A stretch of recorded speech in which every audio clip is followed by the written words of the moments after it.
કેમ? ગરમી છે કારણ કે ઠંડી લાગે છે, ઠંડી હોય ત્યારે ગરમી લાગે. મ્યુટ રાખજો. કોહોસ્ટ ટેક કેર. સ્ક્રીન વિઝિબલ છે પ્રભુ? હા પ્રભુ. યસ. હા પ્રભુ. ફૂલ થશે પ્રભુ? હા હા, થશે થશે, કરીએ ને, વાંધો નહીં. ઓકે ઓકે પ્રભુ. કરીએ ને, એકદમ ફૂલ કરીએ બસ. યસ. સો આપણે મંગલાચરણથી સ્ટાર્ટ કરીશું. શ્રી શ્રી રાધા ગોવિંદ, ઇસ્કોન મેંગલુરુ, કુલાઈ, એમના પણ બ્લેસિંગ્સ લઈશું અને આપણી પરંપરા સિસ્ટમ જે કૃષ્ણ ભગવાનથી લઈને બ્રહ્માજી, નારદજી, વેદવ્યાસજી અને એ રીતે બ્રહ્મ મધ્વ ગૌડી સંપ્રદાયમાં આપણે બધા આવીએ અને આપણા જે ક્લાસીસ ચલાવ્યા રહે છે આપણે હિઝ ગ્રેસ નામનિષ્ઠદાસ પ્રભુ એમની અને ઇન્સ્પાયર્ડ બાય હિઝ હોલીનેસ જય પતાકા સ્વામી મહારાજ, બરાબર. તો એમના થકી આ બધું આપણું સ્પિરિચ્યુઅલ પ્રોગ્રેસ ચાલી રહ્યા છે. તો આપણે બધાનો થેન્ક્સ અને આભાર વ્યક્ત કરવો જોઈએ અને સંપૂર્ણ પરંપરાને આપણે યાદ કરવા જોઈએ. તો as a part of that મંગલાચરણ it's a sense of gratification to everyone. Okay, so will start with મંગલાચરણ. તમે પણ મ્યુટ રાખીને મનમાં મંગલાચરણ કરી શકો છો. ઓમ અજ્ઞાનતિમિરાંધસ્ય જ્ઞાનાંજન શલાકયા ચક્ષુર ઉન્મિલિતમ યેન તસ્મૈ શ્રી ગુરુવે નમઃ. શ્રી ચૈતન્ય મનોભીષ્ટમ સ્થાપિતમ યેન ભૂતલે સ્વયં રૂપ કદા મહ્યમ દદાતિ સ્વપદાંતિકમ. વંદેહમ શ્રી ગુરુ શ્રીયુતપદકમલમ શ્રી ગુરૂન વૈષ્ણવાંશ્ચ શ્રીરૂપમ સાગરજાતમ સહગણ રઘુનાથાન્વિતમ તમ સજીવમ સાદ્વૈતમ સાવધૂતમ પરિજન સહિતમ કૃષ્ણ ચૈતન્ય દેવમ શ્રી રાધા કૃષ્ણ પાદાન સહગણ લલિતા શ્રી વિશાખાન્વિતાંશ્ચ. હે કૃષ્ણ કરુણા સિંધુ દીનબંધો જગતપતે ગોપેશ ગોપિકાકાંત રાધાકાંત નમસ્તુતે. તપ્ત કાંચન ગૌરાંગી રાધે વૃંદાવનેશ્વરી વૃષભાનુસુતે દેવી પ્રણમામી હરિપ્રિયે. વાંછાકલ્પતરુભ્યશ્ચ કૃપા સિંધુભ્ય એવ ચ પતિતાનાં પાવનેભ્યો વૈષ્ણવેભ્યો નમો નમઃ. જય નમો વાંછાકલ્પતરુભ્યશ્ચ. તે થઈ ગયું ને. જયો શ્રી કૃષ્ણ ચૈતન્ય પ્રભુ નિત્યાનંદ શ્રી અદ્વૈત ગદાધર શ્રીવાસાદિ ગૌર ભક્ત વૃંદ. હરે કૃષ્ણ કૃષ્ણ કૃષ્ણ હરે હરે હરે કૃષ્ણ રામ કૃષ્ણ રામ હરે હરે રામ રામ હરે રામ હરે. હરિ રામ. નમો હરે કૃષ્ણ વિષ્ણુપાદાય પ્રભુજી દંડવત પ્રણામ. કૃષ્ણપ્રેષ્ઠાય ભૂતલે શ્રીમતે ભક્તિવેદાંત સ્વામિન ઇતિ નામિને નમસ્તે સરસ્વતે દેવે ગૌરવાણી પ્રચારિણે નિર્વિશેષ શૂન્યવાદી પાશ્ચાત્ય દેશ તારિણે. સો આજે one of the important chapter આપણે ભગવદ્ ગીતાના સેન્ટરમાં, એક્ઝેક્ટ સેન્ટર પોઈન્ટમાં, બરાબર. ના ટોટલ 18માંથી 9th ચેપ્ટરમાં આપણે આવ્યા છે, બરાબર. સો એટલે ભગવદ્ ગીતાનું સેન્ટર પોઈન્ટ અને ભક્તિ યોગનું પણ ભક્તિ યોગના જે ચેપ્ટર્સ છે 7 થી લઈને 12 એનું પણ મિડ પોઈન્ટ આપણે કહી શકીએ. સો જોઈએ આપણે 9મા અધ્યાયમાં શું શું છે બેઝિકલી. ઓકે, સો મેઇન 34 શ્લોકાસ છે અને 5 સેશનની અંદર અલગ અલગ સ્પ્લિટ કર્યા છે. એ વિભાગની અંદર 1, 2, 3 3 શ્લોક છે જે કૃષ્ણ વિશે સાંભળવું, એટલે અહીંયા આગળ અગેન લિસનિંગ ઉપર બહુ ધ્યાન આપવામાં આવ્યું છે, બરાબર. શ્રુણું, પછી સાંભળવું, જે નંબર ઓફ ટાઈમ્સ આપણે આ વર્ડ સાંભળેલો છે આપણે. એક તો સાંભળવું અને એના માટેની જે પ્રીરિક્વિઝિટ એટલે કે લાયકાત, શું લાયકાત હોવી જોઈએ અને શું ગેરલાયકાત હોય તો એ નહીં, આપણે સમજી નહીં શકીશું ભગવદ્ ગીતા. સો 3 વસ્તુ: સાંભળવું અને એના માટેની લાયકાત કઈ હોવી જોઈએ અને ગેરલાયકાત હોય જે હોય કે જેનાથી આપણે સમજી નહીં શકીશું. તો આ 3 વસ્તુ આ 3 શ્લોકની અંદર ડિસ્કસ કરીશું. પછી બી સેક્શનની અંદર ભગવાનનું ઐશ્વર્ય જ્ઞાન. બેઝિકલી ઐશ્વર્ય જ્ઞાન એટલે આપણે અહીંયા ગાડી અચિંત્ય ભેદાભેદ જે આપણો કોન્સેપ્ટ છે એના વિશે વધારે આપણે ડિસ્કસ કરીશું કે ભૌતિક વિશ્વ સાથે ભગવાન કૃષ્ણનો સંબંધ શું છે એ. સો આ 4 થી લઈને 10 સુધીના શ્લોકની અંદર એ છે. અને પછી આગળ જેમ જેમ જોઈશું 11 થી 15 જે છે એ બિન ઉપાસકો અને ઉપાસકો એટલે બેઝિકલી જે વર્શિપર્સ છે, બરાબર, કોની કોની ઉપાસના કોણ કોણ કરે છે અને શું એની પાછળનું એમનું લોજિક હોય છે. તો એના વિશે જોઈશું 11 થી 15. અને પછી 16 થી 25 જે છે એ કૃષ્ણ ભક્તિનો સર્વોચ્ચ ઉદ્દેશ, કૃષ્ણ ભક્તિનો સર્વોચ્ચ ઉદ્દેશ છે, જે આપણને ખબર છે ભક્તિ ઇઝ ધ સેન્ટર પોઈન્ટ, બરાબર. જે રીતે આપણે ભગવદ્ ગીતાના 3 રીતે આપણે લેવલ 1માં પણ જોતા જોઈએ છે કે 6 વિભાગ ડિવાઇડ કરેલા છે. એની અંદર એક્શન એટલે કર્મયોગ, ડિવોશન એટલે કે ભક્તિ યોગ, વચ્ચેના ચેપ્ટર 7 થી 12 અને નોલેજ એટલે કે જ્ઞાન યોગ. સો 3 એ છે. સો એની અંદર ભક્તિ ઇઝ ધ આપણો અલ્ટિમેટ ગોલ શું છે? ભક્તિ, ભગવાન પાસે જવાનો જે રસ્તો છે જે એ ફક્ત અને ફક્ત ભક્તિ જ છે. સો કૃષ્ણ ભક્તિનો સર્વોચ્ચ ઉદ્દેશ છે. એટલે આ રીતે આપણે ભક્તિ ઇઝ ધ ઓનલી વે અને આપણે ભગવાન સુધી પહોંચવાનો માર્ગ શોર્ટકટ મતલબ ફાસ્ટેસ્ટ વે એ જ છે. એના વિશે આપણે જોઈશું. અને પછી 26 થી 34 જે છે એ કૃષ્ણની સીધી ભક્તિ કરવાની ભવ્યતા, બરાબર. એટલે એની અંદર આ અગેન ડેમીગોડ વર્શિપ, અલગ અલગ લોકો જે અલગ અલગ લોકો એની પૂજા કરતા હોય, વર્શિપ કરતા હોય છે, પરંતુ એના કરતા કૃષ્ણની ભક્તિ, સીધી ભક્તિ કરવાની ભવ્યતા શું છે એ છેલ્લા શ્લોકોની અંદર છે, બરાબર. તો આ રીતે 9મા અધ્યાય વિશે છે. હવે મેઇન વસ્તુ ઇમ્પોર્ટન્ટ આપણે જે ગઈકાલે એટલે કે પ્રભુએ છેલ્લા 2 દિવસમાં જે પણ 8મું ચેપ્ટર વિશે આપણે જોયું હતું, બરાબર. સો 8મું ચેપ્ટર બેઝિકલી જે છે, 8મું ચેપ્ટર શેના વિશે એ આપણે જસ્ટ એમાં શું શું આપણે જોયું હતું અને એનું અને 9મા અધ્યાયનું જે કનેક્શન શું છે એ પણ ઇમ્પોર્ટન્ટ સમજવું જોઈએ, બરાબર. તો જસ્ટ એનીવન કેન સે 8મા ચેપ્ટરમાં શું હતું અને what you learn from 8th chapter. Hare Krishna. Hand race કરીને યસ લતા માતાજી. હરે કૃષ્ણ પ્રભુજી. 8મું ચેપ્ટર હતું એ મૃત્યુનું સાયન્સ હતું. એમાં જ્યારે 7મા ચેપ્ટરમાં છેલ્લો શ્લોક હતો, એમાં અર્જુનજીના પ્રશ્નો હતા: બ્રહ્મ, અધ્યાત્મ, સકામ કર્મ, અધિભૂત, અધિદૈવ, અધિયજ્ઞ અને ભગવાન ક્યાં રહે છે એ વિશે હતું. અને છેલ્લે મૃત્યુ સમયે માણસની સ્થિતિ કેવી હોય એ વિશે સમજાવ્યું હતું. એટલે એ વખતે શીખવાડ્યું કે મૃત્યુ સમયે જો આપણે સતત ભજન કીર્તન કરીશું, ભગવાનનું સતત જાપ કરતા રહીશું, તો જ મૃત્યુ સમયે આપણને યાદ આવશે. જેવી રીતે પરીક્ષિત મહારાજને ખબર હતી કે આજથી 7મે દિવસે એમનું મૃત્યુ છે, પણ આપણને તો ખબર નથી કે આપણી પાસે 7 દિવસ છે, 7 મિનિટ છે, 7 કલાક છે. તો સતત એનું ભજન કરવું જોઈએ, તો જ આપણને એ વખતે ભગવાન યાદ આવશે. પછી વાંદરાના બચ્ચાનું અને બિલાડીના બચ્ચાનું ઉદાહરણ આપ્યું કે વાંદરાનું બચ્ચું છે એને માં કુદાકૂદ કરે તો એને પકડીને રહેવું પડે છે. એ જે યોગી લોકો હોય કે એમની કદાચ અધોગતિ થઈ શકે, ભગવાનનું ધામ ના મેળવી શકે, પણ બિલાડીનું બચ્ચું એટલે કે ભક્ત, તો બિલાડીનું બચ્ચું એટલું બિલાડીને અને બચ્ચાને ચિંતા જ નથી. બિલાડી જ્યાં જાય ત્યાં એને સાચવીને બીજે લઈ જાય છે. એટલે કે આપણે ભગવાન ઉપર ભરોસો રાખીશું તો એ બિલાડીનું બચ્ચું એ ભક્ત બનીએ એવી રીતે બની શકીશું. હરે કૃષ્ણ પ્રભુજી. વેરી નાઇસ માતાજી, સરસ. બહુ સરસ તમે પોઈન્ટ્સ આપ્યા. યસ જુહી માતાજી, આ સિવાય એડ કરવું હોય તો યુ કેન સે. યસ. હા પ્રભુજી, એટલે એ જ હતું કે મૃત્યુ સમયે આપણને આપણું જ્યારે બી મૃત્યુ થશે તો આપણને ખબર નથી કે આપણું જે કર્મ છે અને આપણું જે એ મૃત્યુ સમયે આપણે જે વિચારીએ છે એ બંનેનું મિશ્રણ થઈને આપણને છે ને આગલો જન્મ મળે છે. પણ જો આપણે મૃત્યુ સમયે સતત કૃષ્ણ ભગવાનને યાદ કરીશું તો ત્યારે આપણને એમને ગોલોકધામ મળશે. અને એ ક્યારે થશે કે જ્યારે આપણે સતત પ્રેક્ટિસ કરીશું.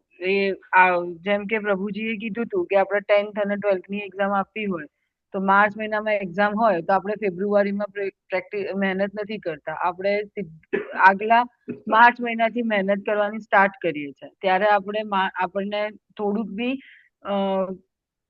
આવે છે, કોન્ફિડન્સ આવે છે કે હું પેપર લખી શકીશ. તેવી રીતે આવી આ જિંદગીની એક્ઝામ છે. તો આની અંદર બી આપણે જ્યારે અત્યારથી પ્રેક્ટિસ કરીશું તો ત્યારે આપણને મૃત્યુ સમયે ભગવાન યાદ આવશે, નહીં તો કોઈ ને કોઈ આસક્તિ જ રહેશે કે મારો દીકરો ક્યાં છે, કે મારી દીકરી ક્યાં છે, કે ક્યાંક ને ક્યાંક આપણે આસક્તિમાં જ રહી જઈશું એમ. એવી રીતે. Hare Krishna. Okay, very nice. So consciousness is important at the time of death. Yes, બરાબર. યસ, હિરલ માતાજી. કૃષ્ણ પ્રભુજી, હરે કૃષ્ણ પ્રભુજી, દંડવત પ્રણામ. અનંત પ્રણામ માતાજી. પ્રભુજી, આખા જે અધ્યાય 8 નું ટેક હવે અગર જોઈએ તો ઇટ્સ અ સ્કિલ ઓફ ડાઈ, કે મૃત્યુને કેવી રીતે, મૃત્યુની પરીક્ષામાંથી, જેમ જુહી માતાજીએ કીધું એમ, કે એમાંથી પાસ થવું, અને મૃત્યુ એ જીવનની અંતિમ પરીક્ષા છે, ને ભગવાન એમાં આપણને એ જ શીખવે છે કે કેવી રીતે મૃત્યુ થવું જોઈએ, કારણ કે મૃત્યુનું અંતિમ લક્ષ્ય એ છે કે જન્મ મરણના ચક્રમાંથી મુક્ત થવું, ભગવત પ્રાપ્તિ કરવી, અને જેનો રસ્તો ભગવાન અહીંયા બતાવે છે કે અંતકાલે છે મામેવમ સ્મરણ મુક્ત્વા કલેવરમ, એટલે કે અંત સમયે ભગવાનનું સ્મરણ કરવાથી આપણને ભગવત પ્રાપ્તિ થાય છે. ભગવાન તેમના પરમધામનું વર્ણન પણ બતાવે છે અહીંયા આગળ, કે ભગવાનનું ધામ કેવું છે, અને ત્યાં કેવી રીતે ત્યાં જઈને ભગવાનની શાશ્વત સેવામાં આપણે રહી શકીએ છીએ. યમ યમ વાપી વાળા શ્લોક દ્વારા ભગવાન એ સમજાવે છે કે અંત સમયે જે રીતનું સ્મરણ મનુષ્ય કરે છે તે રીતની તેને ગતિ પ્રાપ્ત થાય છે. એમાં ભરત રાજાના ઉદાહરણ દ્વારા પણ આપણે સમજી શકીએ છીએ પ્રભુજી. તો ટૂંકમાં એનો ટેક અવે એ જ છે કે મૃત્યુને કેવી રીતે જીતી શકાય, અને એ મૃત્યુમાંથી, જન્મ મરણના ચક્રમાંથી કેવી રીતે છૂટી શકાય, અને ભગવત પ્રાપ્તિ કેવી રીતે કરી શકાય. હરે કૃષ્ણ પ્રભુજી, દંડવત પ્રણામ. વેરી નાઇસ માતાજી. આ સિવાયનું કંઈક હોય તો યસ, મયુરી માતાજી. જય શ્રી કૃષ્ણ પ્રભુજી. હરે કૃષ્ણ, જય શ્રી કૃષ્ણ. હરે કૃષ્ણ. સતત મનને ભગવાનમાં લગાડવું પડશે, અને સતત ભગવાનને યાદ કરે તે ભક્તિ યોગ કહેવાય એને. હરે કૃષ્ણ, જય શ્રી કૃષ્ણ. Very nice. હરે કૃષ્ણ. યસ, પૂર્વી માતાજી, લાસ્ટ. ઓકે, એડ કરો, વાંધો. યસ, પૂર્વી નાયક માતાજી. આપણે સતત ભગવાનને ભજન કીર્તન કર્યા હોય ને એમને નામસ્મરણ કર્યું હોય, પણ જો આપણું અચાનક મોત થઈ જાય ને એ સમયે આપણે ભગવાનનું નામ ના લેતા હોય ને તો પણ ભગવાને આપણા માટે એવી સુવિધા મૂકી દે છે કે એ રીતના આપણને ગોલોકધામ લઈ જાય છે. કોઈ ને કોઈ પ્રકારે આપણે બીમારીમાં હોઈએ, કોમામાં હોઈએ, તો આપણને કોઈ ને કોઈ રીતે એવી સુવિધા મૂકી દે છે કે જેનાથી આપણે નામ સ્મરણમાં રહી શકીએ, અને વેરી ભગવાન નાઇસ આપણને પોઈન્ટ માતાજી. બહુ યસ, પૂરી પાડે છે. Very nice point. તમે બરાબર એકદમ સુંદર પોઈન્ટ કીધો. Yes, Harsha Mataji, last will take, then will continue. Harsha Mataji. Hare Krishna પ્રભુજી, દંડવત પ્રણામ. પ્રભુજી, 2 શ્લોકમાં એવું છે, ભગવાન કહે છે ને કે અંતકાલે ચ મામેવો, તો જે મનુષ્ય અંતકાલે, મતલબ જે મનુષ્ય અંત સમયે જે મારું સ્મરણ કરે છે, પછી યમ યમ વાપી, એ શ્લોકમાં પણ ભગવાન કહે છે કે હે કુંતી, શરીરનો ત્યાગ કરતી વખતે, તો ભગવાન એવું જ કહે છે. અને પછી એના પછીના શ્લોકમાં કે અભ્યાસ કર્યા પછી, કે વારંવાર અભ્યાસ કર્યા પછી, અભ્યાસ યોગેન યુક્તેન ચેતસા નાન્યગામિના, ઈ શ્લોકમાં ભગવાન એવું કહે છે કે વારંવાર અભ્યાસ કરવાથી. પછી લાસ્ટ શ્લોકમાં ભગવાન એવું કહે છે કે મામુપેત્ય પુનર્જન્મ, કે મને પ્રાપ્ત કર્યા પછી ગમે તે ભક્ત યોગી જે હોય ઈ મારા ધામને પામે છે, પુનર્જન્મ નથી પ્રાપ્ત કરતો. હરે કૃષ્ણ પ્રભુ. થેન્ક યુ બધા પ્રભુજી, બધા માતાજી, બહુ સરસ ઇનપુટ્સ આપ્યા. Very nice. ખરેખર તમે લોકો બહુ એટેન્ટિવલી અને બહુ દિલથી ક્લાસ એટેન્ડ કરે છે, અને પ્રભુ પણ બહુ સરસ રીતે એક્સપ્લેન કરે છે. તો it's very nice to interact actually આવી રીતે. So thank you so much for input. So ultimately એટલે આપણે જે કહે ને આર્ટ ઓફ લિવિંગ, તો આપણે બધાને ખબર છે, બધી જગ્યાએ લોકો કહેતા બી હોય છે, પરંતુ આર્ટ ઓફ ડાઈંગ જે માતાજીએ કીધું, બરાબર, સાયન્સ ઓફ ડેથ, જે ડેથ જે છે, અને આપણે ભૌતિક જગતમાં છે, ભૌતિક જગતની અંદર 4 વસ્તુ જે છે, બરાબર, કઈ દુઃખાલયમ અશાશ્વતમ, કઈ 4 વસ્તુ, 4 જે વસ્તુ છે જે એમાંથી આપણે મુક્તિ જોઈતી હોય. જન્મ મૃત્યુ જરા વ્યાધિ. યસ, મૃત્યુ જરા વ્યાધિ. જન્મ મૃત્યુ જરા વ્યાધિ, અને 3 ટાઈપની મિઝરીઝ છે, બરાબર. એ કઈ 3 ટાઈપ્સ ઓફ આધિદેવિક, આધિદેવિક, આધિભૌતિક, આધિ. બરાબર. તો આ ભૌતિક જગતમાંથી આપણે ભૌતિક જગતમાં શું કામ આવ્યા એ આપણે આગળ 15મા અધ્યાયમાં આવશે. બટ બેઝિકલી આપણે ભગવાન, આપણી ઈચ્છા, અને ઈચ્છા કરતા પણ આપણે સારા, હજુ એકદમ પરફેક્ટ વર્ડ જે આ શ્લોકમાં જ આવશે, આ અધ્યાયમાં જ આવશે, એનવી ફ્રોમ લોર્ડ કૃષ્ણા. આપણને ભગવાનથી ઈર્ષા થઈ કે બધું ભગવાન એન્જોય કરે, why we have to serve, everyone has to all serving to Krishna. સો જે લોકો રિબેલિયસ નેચરના હતા, જે લોકોને ભોગવવાની ઈચ્છા થઈ, બરાબર, ભગવાનથી ઈર્ષા કરીને જેણે કરી, જે જીવે કરી, બરાબર, જીવે સ્વરૂપ હોય નિત્ય કૃષ્ણદાસ, જીવનો સ્વરૂપ છે ભગવાનની સેવા કરવાનો, પરંતુ એ સેવા કરતા કરતા એમની અંદર ઈર્ષાનો ભાવ આવ્યો. તો એમના માટે આ ભૌતિક જગતની રચના ઇમિડિયેટલી કરવામાં આવી. જેવી રીતે કે બીમાર વ્યક્તિને હોસ્પિટલમાં મોકલવામાં આવે, અથવા તો કોઈ જે કાયદાઓનું પાલન નહીં કરે, જે ક્રિમિનલ હોય, બરાબર, એના માટે અલગ લો હોય, સિવિલ લો અને ક્રિમિનલ લો. સો જે કાયદાનું પાલન વ્યવસ્થિત કરતા હોય તો એ લોકો સોસાયટીમાં વ્યવસ્થિત રહી શકે શાંતિથી, પરંતુ જે એને ફોલો ના કરતા હોય, બરાબર, તો એમના માટે શું છે? જેલ હોય છે, બરાબર. સો એટલે ભગવાનની જો ક્રિએશન, ટોટલ ક્રિએશન જે છે આપણે કન્સિડર કરીએ તો 3/4 પાર્ટ ઇઝ આધ્યાત્મિક જગત છે, અને 1/4 પાર્ટ જે છે આ ભૌતિક જગત જે છે, બરાબર. ભૌતિક જગતમાં એની અંદર આ જેટલા પણ બધા યુનિવર્સ જે આવે એની અંદર વી are in the one of the universe, બરાબર, કે જેના હેડ કોણ છે? દુર્ગા કહેવાય, પરંતુ આપણે બધું secondary creation done by Brahmaji, 4 headed Brahmaji.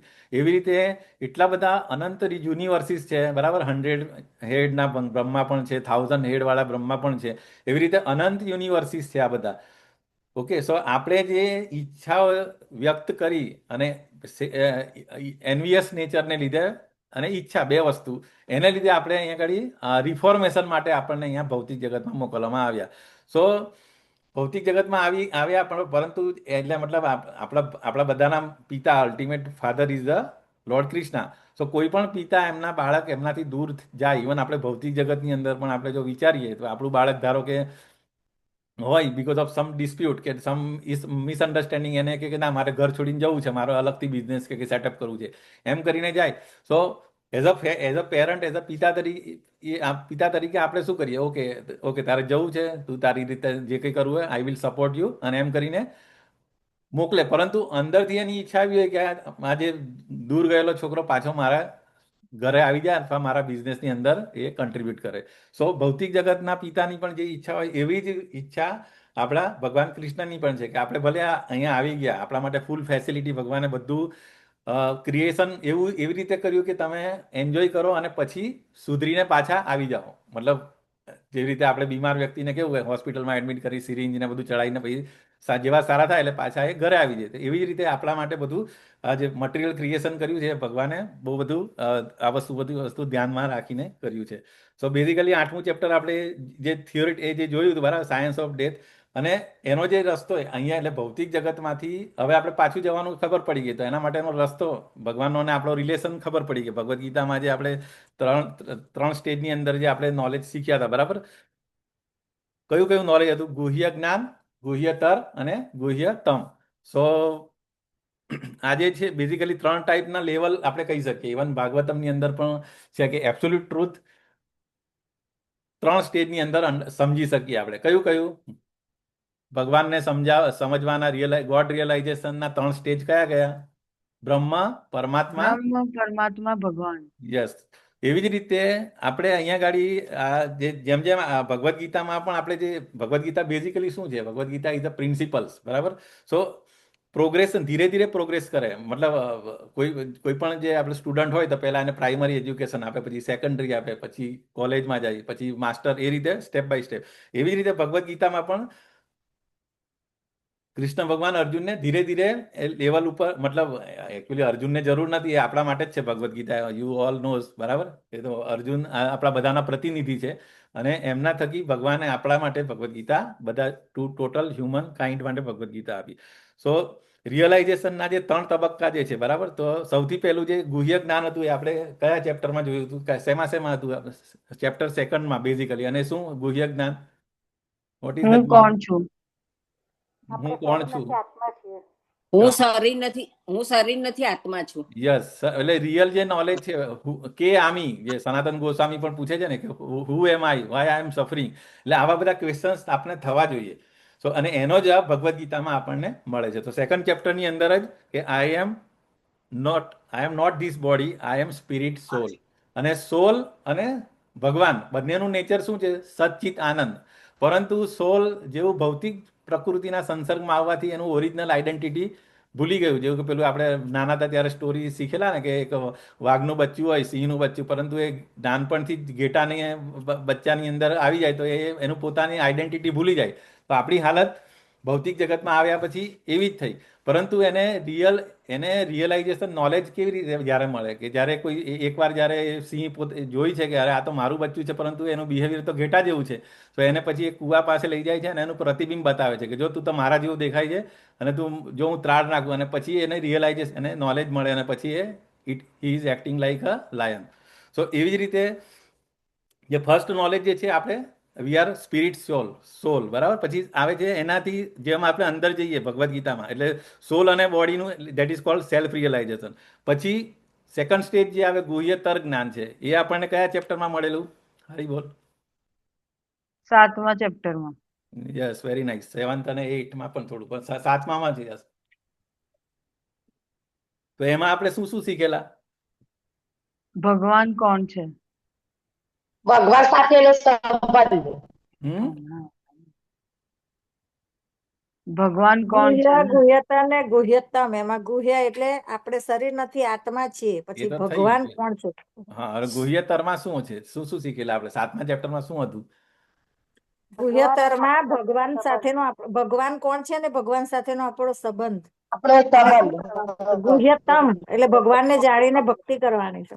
એ પછી એટલે દેટ ઇઝ ઓકે. એટલે મતલબ એ જે સેકન્ડ સ્ટેજ જે છે ગુહ્યતર જ્ઞાન, એ ગોડ રિયલાઇઝેશન, એટલે ભગવાનની જે 3 પ્રકારની અંતરંગા, બહિરંગા અને 3 જે શક્તિઓ છે બરાબર, અને જે 24 એલિમેન્ટ વિશે જે હતું બરાબર, પરા અપરા પ્રકૃતિ, એટલે કે કેવી રીતે આ ભૌતિક જગત આખું એ ક્રિએટ થાય ને કેવી રીતે આપણે ફેસિલિટી આપવા માટે જે ભૌતિક જગત ક્રિએટ કરેલું હોય, એટલે ગોડ રિયલાઇઝેશન.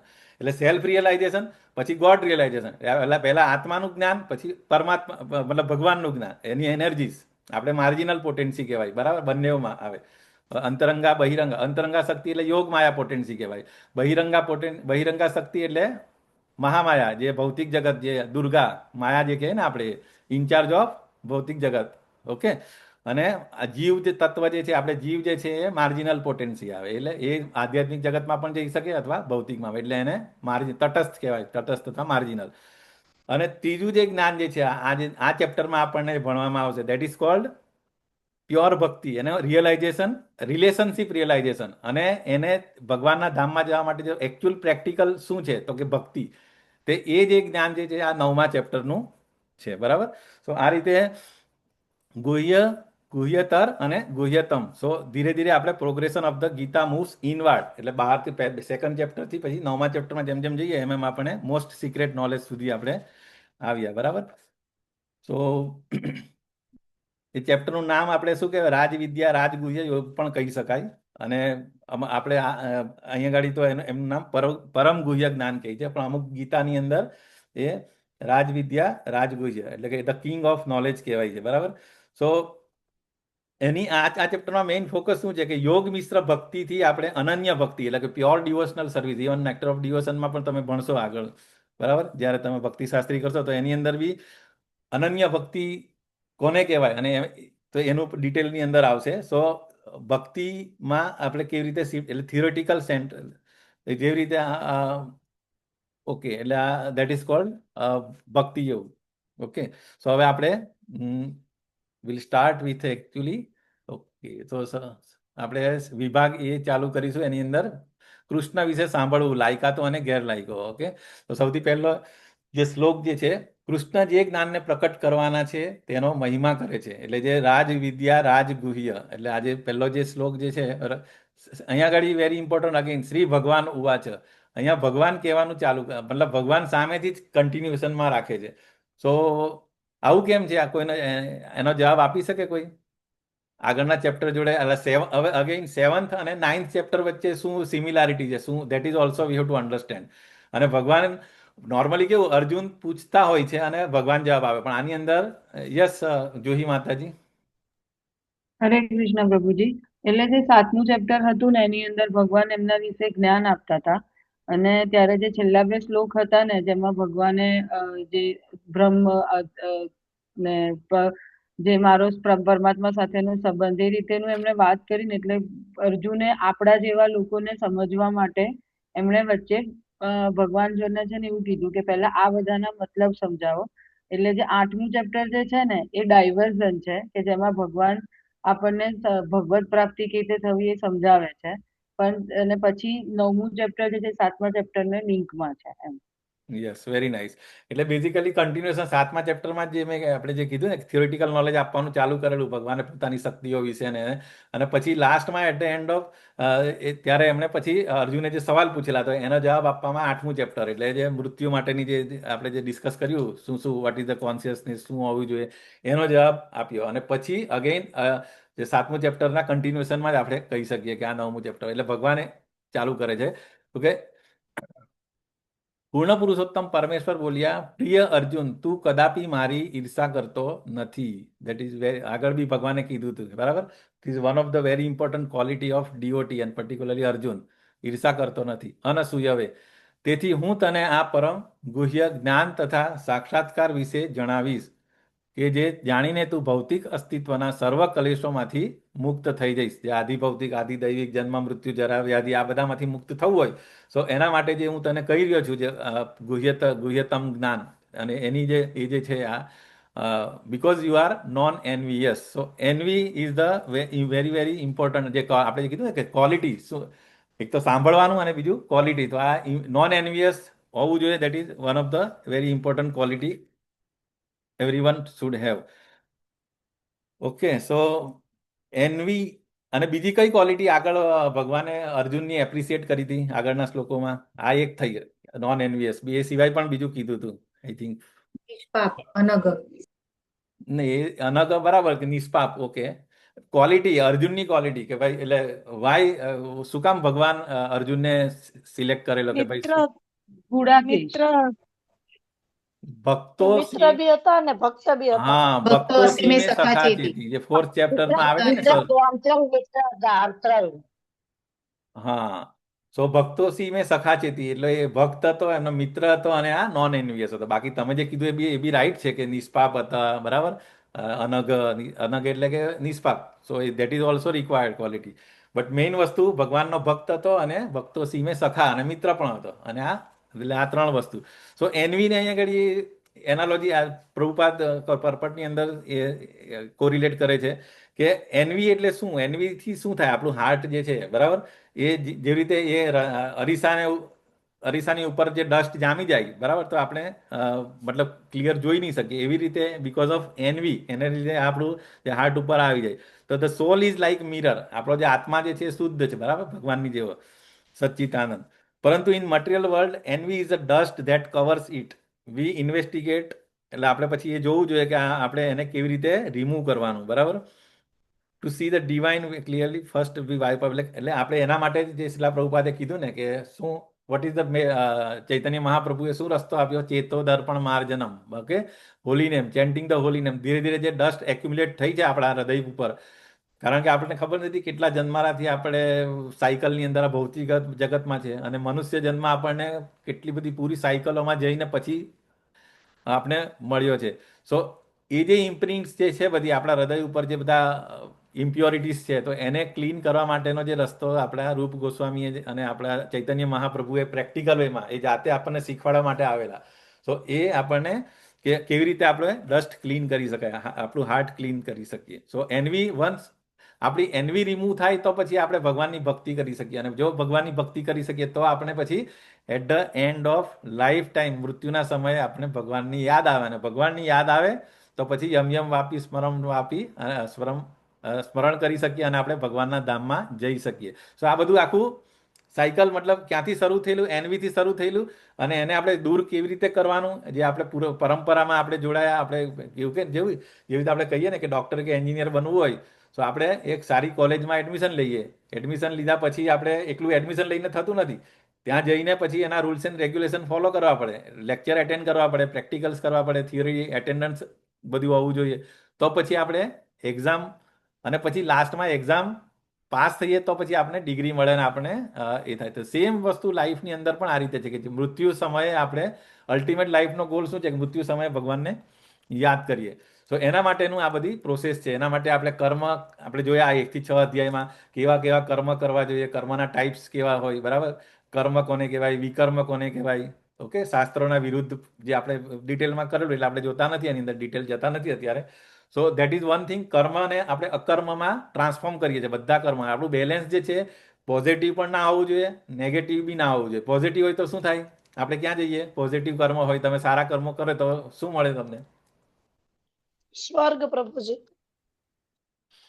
ઓકે. સો આપણે સ્વર્ગમાં જઈએ તો સ્વર્ગમાં પણ નો ડાઉટ ત્યાં એમની જે સેન્સીસ જે છે આપણા કરતા 100 ટાઈમ્સ પાવરફુલ હોય. They can enjoy everything.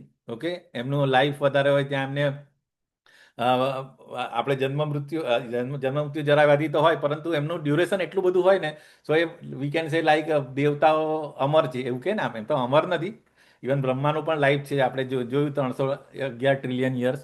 સો પરંતુ આપણે કમ્પેરિઝન કરીએ મનુષ્યની લાઈફની કમ્પેરિઝનમાં એમનું લાઈફ, એમની સેન્સીસ, બરાબર, એ બધી પાવરફુલ હોય એટલે એ રીતે કહી શકીએ. ઓકે. સો મતલબ કોઈ પણ ભૌતિક જગતના જે ઇવન ઇન્ક્લુડિંગ બ્રહ્માની પોઝિશન પણ મતલબ પરમેનન્ટ નથી. સો આ રીતે આપણે આની અંદરથી આપણે બેક ટુ ગોડ વાળી જવું હોય, એટલે વૈકુંઠમાં કે આપણે ભગવાનના ધામમાં ગોલોકમાં જવું હોય, તો પછી એનો એક જ રસ્તો છે કે આપણે ભગવાનનું નામ લઈને આપણે મૃત્યુ સમયે, એટલા માટે જ ખબર, દેવતાઓ પણ એ લોકોની એક્સપેક્ટેશન પણ એ હોય કે પૃથ્વીલોકની ઉપર જન્મ થવો જોઈએ અને પૃથ્વીલોક ઉપર હ્યુમનનો જન્મ થાય, અને એની અંદર એમાં પણ કળિયુગની અંદર, કળિયુગમાં કારણ કે 100 જ વર્ષની લાઈફ હોય, અને 100 વર્ષની અંદર તમે એક ભક્ત બનીને તમે જો આ રીતે ભગવાનનું નામ લેતા લેતા મૃત્યુ પામે તો તમે સીધા ભગવાનના ધામમાં જાઓ છો. સો આ ઓપોર્ચ્યુનિટી ખરેખર એક રીતે પેલું કહે ને, બહુ સારી વસ્તુ છે. ઇવન પરીક્ષિત મહારાજ પણ કહે છે કે કળિયુગની અંદર બહુ બધા હજારો લાખો દુર્ગુણ છે, પરંતુ એનો એક ગુણ જે છે એ કે we can go very easily to the ભગવાનના ધામમાં. ઇઝીલી એટલે એમ તો ઇઝી નથી, પરંતુ કમ્પેર ટુ અધર યુગ્સ, બરાબર, એ બધામાં કેટલું બધું તમારી લાઈફ હોય, તમારું બીજું મતલબ હવે તમે વિચાર કરો, 1,00,000 વર્ષની ઉંમર હોય, એમાંથી પછી તમે કેટલું ત્યાં આગળ પછી ખાલી ભગવાનનું નામ લેવાથી ના થાય, ત્યાં પછી અમુક કેટલા બધા વર્ષો સુધી તપશ્ચર્યા કરવી પડે, મેડિટેશન કરવું પડે. તો એનું જે ફળ મળે એ આપણને ફક્ત ભગવાન હરિનું નામ લેતા, હરે કૃષ્ણ મહામંત્રનું જપ કરીએ રેગ્યુલર, તો આપણને મળી શકે. તો એટલે એ રીતે જોઈએ તો આપણે વી આર સો લકી. અને બધા દેવતાઓ પણ લાલાયિત હોય છે કે પૃથ્વી ઉપર આવે, અને પર્ટિક્યુલરલી આ ટાઈમની અંદર. સો આપણે પોઝિટિવ એની અંદર આપણે લઈશું તો વી આર સો ફોર્ચ્યુનેટ. અને આપણે ટાઈમ પર શ્રીલા પ્રભુપાદની આપણે આશીર્વાદ મળ્યા, અને આપણે મતલબ પરંપરામાં, ગુરુ પરંપરામાં પણ જોડાઈ ગયા. અત્યાર સુધી આપણને ખબર નથી શું પરંપરા સિસ્ટમ છે, અને આપણે પેલા કહે ને મિસગાઈડેડ મિસાઇલ જેવા. એમાં બી કહે છે ને, ભાગવતમમાં પણ શ્લોક છે ને કે કળિયુગના લોકો એક તો આયુષ્ય ઓછી હોય, બરાબર, દુઃખી હોય, મિસગાઈડેડ હોય, બરાબર, પછી બીજું લેઝી હોય, અને મેમરી ઓછી હોય. તો આ બધી આપણી બધી મિસફોર્ચ્યુન છે, પરંતુ એમાં પણ એક રસ્તો છે, ભગવાનનું નામ લઈને આપણે ઇઝીલી આગળ જઈ શકીએ. ઓકે. સો આ રીતે આપણે ભૌતિક અસ્તિત્વના સર્વ કલેશોમાંથી મુક્ત થઈ જાય. તો એના માટે ફક્ત મેઇન વસ્તુ શું છે? ઈર્ષા નહીં કરવાનું, અને આગળ જે છે શ્રવણો, બરાબર. હવે મેઇન વસ્તુ આવે છે, હવે આ ચેપ્ટરમાં જે નોલેજ જે છે, રાજવિદ્યા રાજગુહ્ય. રાજવિદ્યા, તો આજે શ્લોક જે રાજવિદ્યા રાજગુહ્યમ પવિત્રમ ઇદમુત્તમમ પ્રત્યક્ષવગમમ ધર્મ્યમ સુસુખમ કર્તુમ વ્યયમ. સો આ જે નોલેજ છે પર્ટિક્યુલરલી ભક્તિ યોગનું, ને પર્ટિક્યુલરલી આજે ભગવાનનું ભક્તિનું જે, તો એ સર્વ વિદ્યાઓનો રાજા છે, બરાબર. તો કિંગ ઓફ ઓલ નોલેજ. આપણને ખબર છે બહુ બધા જાતના નોલેજ હોય છે, બરાબર. ભૌતિક જગતના તો સો મેની ડિફરન્ટ, ઇવન આધ્યાત્મિક એમાં પણ બહુ વેદ હોય, પુરાણ હોય, ઉપનિષદ હોય. તો એ બધાની જો સાર જે છે એ બધાનો એ એસેન્સ આપણે કહી શકીએ. તો ભગવદ્ ગીતા, અને ભગવદ્ ગીતાનો પણ એસેન્સ છે આ 9મું ચેપ્ટર. એટલે આ શું કહેવાય કે આ સર્વ વિદ્યાઓનો રાજા છે, જે સર્વ રહસ્યોમાં સર્વાધિક ગુહ્ય છે. બીજી વસ્તુ શું છે? ગુહ્ય એટલે કે એકદમ સિક્રેટ છે. સિક્રેટ એટલે આપણે શું કહી શકીએ કે ભાઈ કોઈને ઇઝીલી નહીં મળે. ભગવદ્ ગીતા તો આ બસ ઇવન ઇસ્કોનની ભગવદ્ ગીતા 250-300 રૂપિયા મળે. તો સિક્રેટ કેવી રીતે થયું? તો સિક્રેટ એવું નથી, તમને ભગવદ્ ગીતા મળે, પરંતુ તમે વાંચો તો તમને કંઈ ખબર નહીં પડે. એના માટે તમારે જે ક્વોલિફિકેશન જે રિક્વાયર્ડ છે એ તમારે તમારે એના માટે લાયક થવું પડે, પરંપરામાં અથવા તો કોઈ ઓથોરાઇઝ વ્યક્તિ પાસે સાંભળવું પડે, તો પછી આપણે એ સમજી શકીએ. એટલે એ અર્થમાં એ ગુહ્ય છે, બરાબર. તો સમજવા માટે આ પ્રોસેસમાંથી તમે પાસ થાઓ. આપણે જેવી રીતે કહીએ ને કે મેડિકલની બુકો, એન્જિનિયરિંગની બુકો તો તમે બુક સ્ટોરમાં જઈને તમે ખરીદી લઈ શકો, પણ એમ કંઈ તમે ડાયરેક્ટ બુક લઈને તમે એન્જિનિયર કે કોઈ પણ ડિગ્રી તમને મળી નહીં શકે. એના માટે તમારે સિસ્ટમમાં આવવું પડે. અને પછી એવી જ રીતે સ્પિરિચ્યુઅલમાં પણ આ રીતે છે, બરાબર. સો દેટ ઇઝ પ્રોસેસ. તે વિશુદ્ધતમ જ્ઞાન છે અને તે સાક્ષાત્કાર દ્વારા આત્માનો પ્રત્યક્ષ અનુભવ કરાવે છે. સો એટલે વિશુદ્ધતમ જ્ઞાન છે, એ જે નોલેજ જે છે એકદમ પ્યોરેસ્ટ છે, અને સાક્ષાત્કાર દ્વારા આત્માનો પ્રત્યક્ષ અનુભવ કરાવે છે. એટલે એ જ્યારે આપણે ભક્તિ કરીશું તો આપણે રિયલાઇઝેશન થાય, બરાબર. અને તેથી તે ધર્મની પૂર્ણતા છે. તે અવિનાશી છે અને આચરવામાં સુખદ છે. અવિનાશી એટલે શું કે જે ઇવન થોડી બી ભક્તિ કરી હશે, બરાબર. આપણે સેકન્ડ અધ્યાયમાં છે ને, નેહાભિક્રમના સ્વસ્તિ પ્રત્યવાયોનો વિદ્યતે. તો ભગવાનની ભક્તિ અથવા જે પણ આપણે નોલેજ સ્પિરિચ્યુઅલ હશે, જે તો એ આપણને અવિનાશી છે. એ આપણને પ્રીવિયસ જન્મમાં પણ કામ આવશે. એનું એકદમ પરફેક્ટ એક્ઝામ્પલ કયું તમે? ઇવન તમે કોઈ પણ બોડી, ધારો કે એનિમલની બોડી હશે તો પણ ત્યારે પણ તમારું સ્પિરિચ્યુઅલ નોલેજ એ કામ આવે. એનું એક્ઝામ્પલ યાદ આવે છે કોઈને? ભરત મહારાજ. ભરત મહારાજ. યસ, ભરત મહારાજ. ગજેન્દ્ર હા, Gajendra yes, Gajendra Gajendra, very nice example. તો ગજેન્દ્ર પ્રીવિયસ જન્મમાં એક કિંગ હતો, બરાબર. પરંતુ એને શ્રાપ આપેલો હતો અને એમને આ ગજેન્દ્રની બોડી મળી હતી. અને જ્યારે આપણે ખબર છે સ્ટોરી, જ્યારે મગર એનો પગ પકડ્યો, કેટલા 1000 વર્ષ સુધી એમની ફાઇટ ચાલી હતી. પરંતુ લાસ્ટમાં એને એવું કે મારા બધું આટલું બધું ફેમિલી છે, આટલો બધો કિંગ જેવો છું, મને તો એ કંઈ નહીં થાય. પરંતુ લાસ્ટમાં પછી એને એ પ્રેયર્સ પૂર્વજન્મમાં જે પ્રેયર એ જે યાદ હતી ને, એને યાદ આવી અને એ એક જ પ્રેયર બોલી તો સીધા ભગવાન ગરુડ ઉપર આવીને એને મગરની કટ કરીને એને મુક્તિ અપાવી. So this is one example. પછી બીજું માતાજીએ કીધું એ પ્રમાણે ભરત મહારાજનું એક્ઝામ્પલ, કે હરણની અંદર પણ, હરણની લાઈફમાં પણ એને પોતાનું કોન્શિયસનેસ ખબર હતી કે ભાઈ મેં આ જે મિસ્ટેક કરી હતી, ઓકે. અને પછી એને મતલબ આખું આપણે ખબર છે ભરત મહારાજ કયા લેવલ સુધી પહોંચી ગયા હતા ભક્તિના, જે આપણે કહીએ ને શ્રદ્ધા, સાધુ સંગ, ભજન ક્રિયા, ઓકે, અનર્થની વૃત્તિ. તો એ ભાવ સુધી આવી ગયા હતા. ખાલી એક જ સ્ટેજ બાકી હતું, પ્રેમ, ભગવાનના પ્રેમનો. તો ભાવ સ્ટેજની અંદર પણ એમનું ફોલ ડાઉન થયું હતું because of the attachment, okay. અને એટેચમેન્ટ કેમ થયું હતું એનું બી આપણે જો એનાલિસિસ કરીએ, સો શું રીઝન હતું, એટેચમેન્ટ કેમ થયું? એસોસિએશન હતું. હા, એક તો ભક્તોનું એસોસિએશન યસ, વેરી સંઘ નહીં હતો ઇમ્પોર્ટન્ટ. ભક્તોનો. So association is very important. આપણે જો એમ માનતા હોય કે ના મને તો બધું આવડે છે, મને કોઈની જરૂર નથી, હું એકલો ભગવદ્ ગીતા વાંચી લઈશ, ભાગવતમ વાંચી લઈશ, પરંતુ આ ભાગવતમના આ એક્ઝામ્પલ્સ ઉપરથી આપણે વી have to learn and we have to apply in our system. આપણી લાઈફમાં અપ્લાય કરવાનું કે આપણે ક્યારે પણ ડીઓટીના એસોસિએશનમાં જ રહેવું જોઈએ, તો આપણે પ્રોટેક્ટેડ છે. એવા બીજા પણ એક્ઝામ્પલ છે કે જે એમનું ફોલ ડાઉન થયું હતું, બરાબર. જેવી રીતે કે કયા બીજા બે એક્ઝામ્પલ, ચાલો નામ આપો, કે જે બીકોઝ એકલા હતા અને એસોસિએશન નહોતું, મહાન વ્યક્તિ હતા પરંતુ એમનું ફોલ ડાઉન થયું હતું. કયા એક્ઝામ્પલ યાદ આવે બીજા? Vishwamitra yes, Vishwamitra one. Another? Saubhari Muni ખબર ને, કેટલા વર્ષો સુધી યમુનામાં અંડર વોટર તપશ્ચર્યા કરતા હતા, બરાબર. યાદ છે, મતલબ છે ને સ્ટોરી, ખબર છે સૌબરી મુનિની? નથી ખબર? જી પ્રભુજી. હા, તો એ પણ, એટલે આ 2-3 એક્ઝામ્પલ તમે યાદ હોવા છે કે ગમે એટલા યોગી અથવા ગમે એટલું પોઝિશન પર પહોંચ્યા પરંતુ તમે એસોસિએશન, અને બીજી અનધર ઇમ્પોર્ટન્ટ, એક તો લેક ઓફ એસોસિએશન અને બીજી વસ્તુ વૈષ્ણવનો અપરાધ. સૌબરી મુનિને જે થયું હતું એમાં એક વન ઓફ ધ રીઝન એમણે વૈષ્ણવનો અપરાધ કરેલો. કોનો અપરાધ કરેલો? વૈષ્ણવ, ગરુડનો અપરાધ કરેલો. ગરુડ ઇઝ, આપણે ખબર છે ગરુડ ભગવાનનું કેરિયર છે, બરાબર. અને એને શ્રાપ આપેલો હતો. સો એ અપરાધ કરેલો, એને લીધે એમણે માઇન્ડ આ રીતે મતલબ ડિસ્ટર્બ થયું અને એ ફોલ ડાઉન થયું એ રીતે, ઓકે. સો વૈષ્ણવ અપરાધ નાથ કરવાનો અને ડીઓટી એસોસિએશન, તો મતલબ બંને સાથે, આ એસોસિએશન પણ જોઈએ પરંતુ સાથે પેરેલલમાં વી have two be very careful, okay. તો અપરાધ ક્યારેય નહીં કરવાનો, પર્ટિક્યુલરલી વૈષ્ણવનો. જે આપણે વન ઓફ ધ 10th આપણે બોલતા હોય ને સવારે નામ અપરાધ, એની અંદર બી છે ને કે વૈષ્ણવનો અપરાધ નહીં કરવો, ઓકે. તો આ રીતે આ જે નોલેજ જે છે એની આ બધી ક્વોલિટીઝ છે કે એ ગુહ્ય છે, બરાબર છે. રાજવિદ્યા એટલે ટોપ ઓફ, મતલબ બધી વિદ્યાઓનો રાજા છે, શુદ્ધતમ જ્ઞાન છે, સાક્ષાત્કાર ડાયરેક્ટ. એ તમે એપ્લિકેશન કરો, પ્રેક્ટિકલ, તમે કોઈ બી થિયરી સમજો અને પ્રેક્ટિકલ કરો એટલે તમને ડાયરેક્ટ એનું રિયલાઇઝેશન, એનું રિઝલ્ટ તમે પોતે અનુભવી શકો. એ રીતે આપણે સાયન્સમાં, બાયોલોજી કે ફિઝિક્સ કે કેમેસ્ટ્રીમાં કેવું થિયરી ભણીને પછી પ્રેક્ટિકલ કરીએ તો આપણે એ જે નોલેજ આપણે પછી જોઈએ, રિયલાઇઝ કરી શકીએ ડે ટુ ડે લાઈફની અંદર કે ના ના, મેં આ ફિઝિક્સમાં આ પ્રેક્ટિકલ કરેલો હતો, તો આ અહીંયા આગળ એની એપ્લિકેશન અહીંયા આ જગ્યાએ છે, બરાબર. સો એ રીતે આ આધ્યાત્મિક નોલેજનું પણ પ્રેક્ટિકલ રિયલાઇઝેશન તમારું થાય અહીંયા આગળ. ઓકે, સો તે અવિનાશી છે અને આચરવામાં સુખદ છે. સુખદ એ રીતે છે કે આપણને ખબર છે કે આપણા બધા જે, ઇવન તમે ઇસ્કોનમાં આવ્યા પછી આપણે જોઈએ કે સવારે મંગલા આરતીથી લઈને બધું જે પણ આપણે કરીએ, બરાબર, મંગલા આરતી છે, પછી આપણે ભાગવતમ સાંભળીએ, પછી પ્રસાદ લઈએ, અને એટલે ઉઠ્યાની સાથે જ આપણે ભગવાનનું નામ લઈએ અને કીર્તન ડાન્સ કરીએ. So it's all the process is very pleasant, મતલબ. ઓકે, સો આ રીતે આ 6-7 જે ક્વોલિટીઝ છે એની આ છે, બરાબર.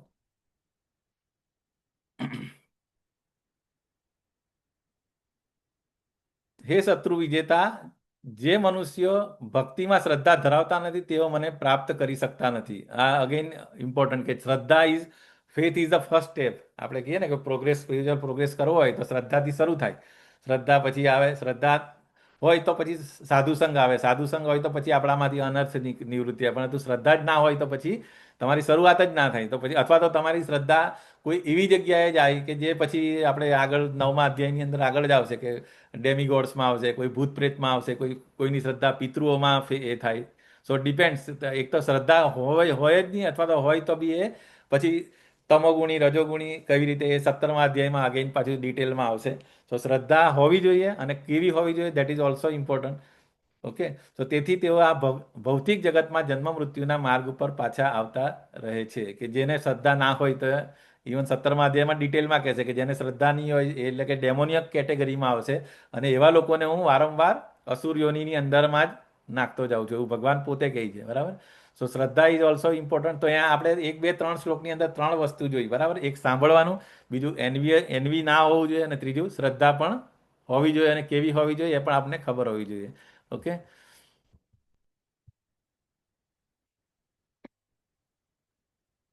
જેઓ સૌથી મહાન છે તે પૂર્ણ પુરુષોત્તમ પરમેશ્વર અને અનન્ય ભક્તિ દ્વારા. યસ, મુકેશ પ્રભુ હેન્ડ રેઝ કર્યો છે, કઈ ડાઉટ? હરે કૃષ્ણ પ્રભુ. ના, કીર્તન માટે પ્રભુજી. શેના? એ કીર્તન માટે વાત કરી રીતે ને કે કોને કીર્તન ગાવું છે બ્રેકમાં. અચ્છા, હા, મને તો ખબર. કેટલા 1 કલાક પછી બ્રેક આપે છે થોડો? 9 વાગે. 9 વાગ્યા હોય છે. હા, તો ઓકે, હજુ 10 મિનિટ છે ને, વાર છે આઈ થિંક.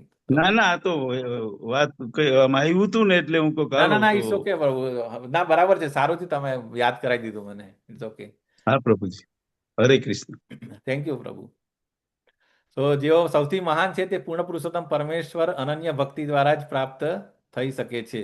તેઓ પોતાના ધામમાં વિદ્યમાન રહે છે, તેમ છતાં તેઓ સર્વત્ર વ્યાપેલા છે, તેમની અંદર બધું જ સ્થિત છે. એટલે અહીંયા આગળ આ ચોથો, અચ્છા નહીં, ઓકે, એટલે ભગવાનની પોઝિશન કહી છે કે ભગવાન સૌથી મહાન છે. તો આપણને ખબર સુપ્રીમ પર્સનાલિટી ઓફ ગોડ છે, તે પૂર્ણ પુરુષોત્તમ પરમ. ઇવન બ્રહ્મ સંહિતાની અંદર પણ છે ને, ઈશ્વર પરમ કૃષ્ણ સચ્ચિદાનંદ વિગ્રહ અનાદિરાદિર ગોવિંદ સર્વ કારણ કારણમ. અને એ ક્યાં રહે છે? તો કે ગોલોકા ધામમાં, સૌથી ટોપમાં, બરાબર. અને તેઓ ધામમાં વિદ્યમાન રહે છે, તેમ છતાં તેઓ સર્વત્ર વ્યાપેલા છે. તો કેવી રીતે? તો કે એ પછી જે એક્સપાન્શન, સૌથી પહેલું એક્સપાન્શન બલરામનું, પછી ફર્સ્ટ ચતુર્યુ, પછી અગેન નારાયણ, પછી સેકન્ડ ચતુર્યુ, પછી મહાવિષ્ણુ, અને પછી એક્સપાન્શન કરીને પછી છેલ્લે આપણે આ ગર્ભોદક્ષાયી વિષ્ણુ અને શિરોદક્ષાયી વિષ્ણુ તરીકે. યસ, ગુજરાતી આલમ, શું નામ છે? આલમ બુશબ્દ માતાજી છે, આલમ બુશ માતાજી. યસ પ્રભુ, કે માતાજી? 22મો શ્લોક આવી ગયો છે પ્રભુ. નહીં, માતાજી, આ 22 નથી. આજુ આપણે બહુ પાછળ, હજુ 3 જ શ્લોક ચાલે. આ તો રેફરન્સ છે. આ તો 22મો લખેલું છે. નહીં, 22 એટલે ખબર નહીં. આ સ્લાઇડમાં પણ આ મેઇન હજુ આપણે તો ચોથા પર જ આવે, હજુ તો સારાંશ હા બી એટલે ચાલે છે મેં આપણું. એટલે જ કહ્યું. હા. એ ખબર નહીં, એટલે આ તો આઈ ડોન્ટ નો કેવી રીતે સ્લાઇડમાં છે. તો ઓકે, આપણે હવે 4 થી 10 જે છે એ બેઝિકલી ભગવાનનું જે અચિંત્ય ભેદાભેદ એટલે ભૌતિક વિશ્વ સાથેનો સંબંધ, જે એમાં આપણે જે ગોલોકા ચાર્ટ જે આપણે તમને સ્ટડી કરેલો છે લેવલ 1માં પણ, અને આઈ થિંક આવી ગયો ને પ્રભુ લેવલ 2માં બી એક્સપ્લેન કરી દીધો ને ગોલોકા ચાર્ટ. પ્રભુ લેવલ 1 માં આવ્યો તો 2 માં તો હજી હા, એટલે લેવલ 2માં મતલબ ઇન શોર્ટ આપણે પિક્ચર એટલે થોડું આઈડિયા તો છે ને કે કેવી રીતે મતલબ કૃષ્ણની પોઝિશન અને કેવી રીતે એક્સપાન્શન બધા થાય છે, અને આવી તો છે ગર્ભોદકશાહી. પ્રભુ. હા, સો અહીંયા ગાડી એટલે એ જ કહે છે કે ભગવાન કૃષ્ણની અચિંત્ય ભેદાભેદ અને ભૌતિક સાથેનો સંબંધ આજે 4 થી લઈને 10 અધ્યાય સુધીમાં એ આવે છે. તો કે કૃષ્ણ પોતાની ભૌતિક ઉર્જા, બરાબર, ભૌતિક ઉર્જા એટલે આપણી આ બહિરંગા શક્તિ દ્વારા સમગ્ર બ્રહ્માંડનું નિર્માણ કરે છે, તેનો નાશ પણ કરે છે. બરાબર, કૃષ્ણ સર્વોચ્ચ નિયામક હોવા છતાં ભૌતિક જગત સ્વતંત્ર રીતે આગળ વધે છે અને કૃષ્ણ આમ તટસ્થ અને અલિપ્ત રહે છે. તો આને આપણે કેવી રીતે સમજી શકીએ કે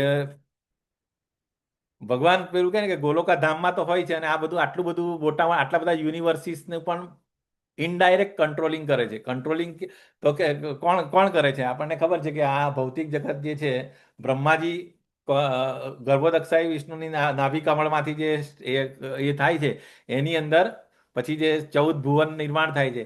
ઓકે, એટલે સેકન્ડરી ક્રિએશન. પ્રાઇમરી ક્રિએશનમાં આ બધા પંચતત્વ ને એ બધું આવે છે, બરાબર. અને સેકન્ડરી ક્રિએશન પછી બ્રહ્માજી ના આવ્યા પછી એ આપણે ભાગવતમાં રોજ તમે લોકો લિસન કરો છો, સાંભળો જ છો. તો આ રીતે બ્રહ્માજી અને પછી એ આખા બધાને કંટ્રોલ કરે, એટલે મતલબ જે ગુણાવતાર જે એ પણ આપણે ડિસ્કસ ભાગવતમાં આપણે જોયા હતા.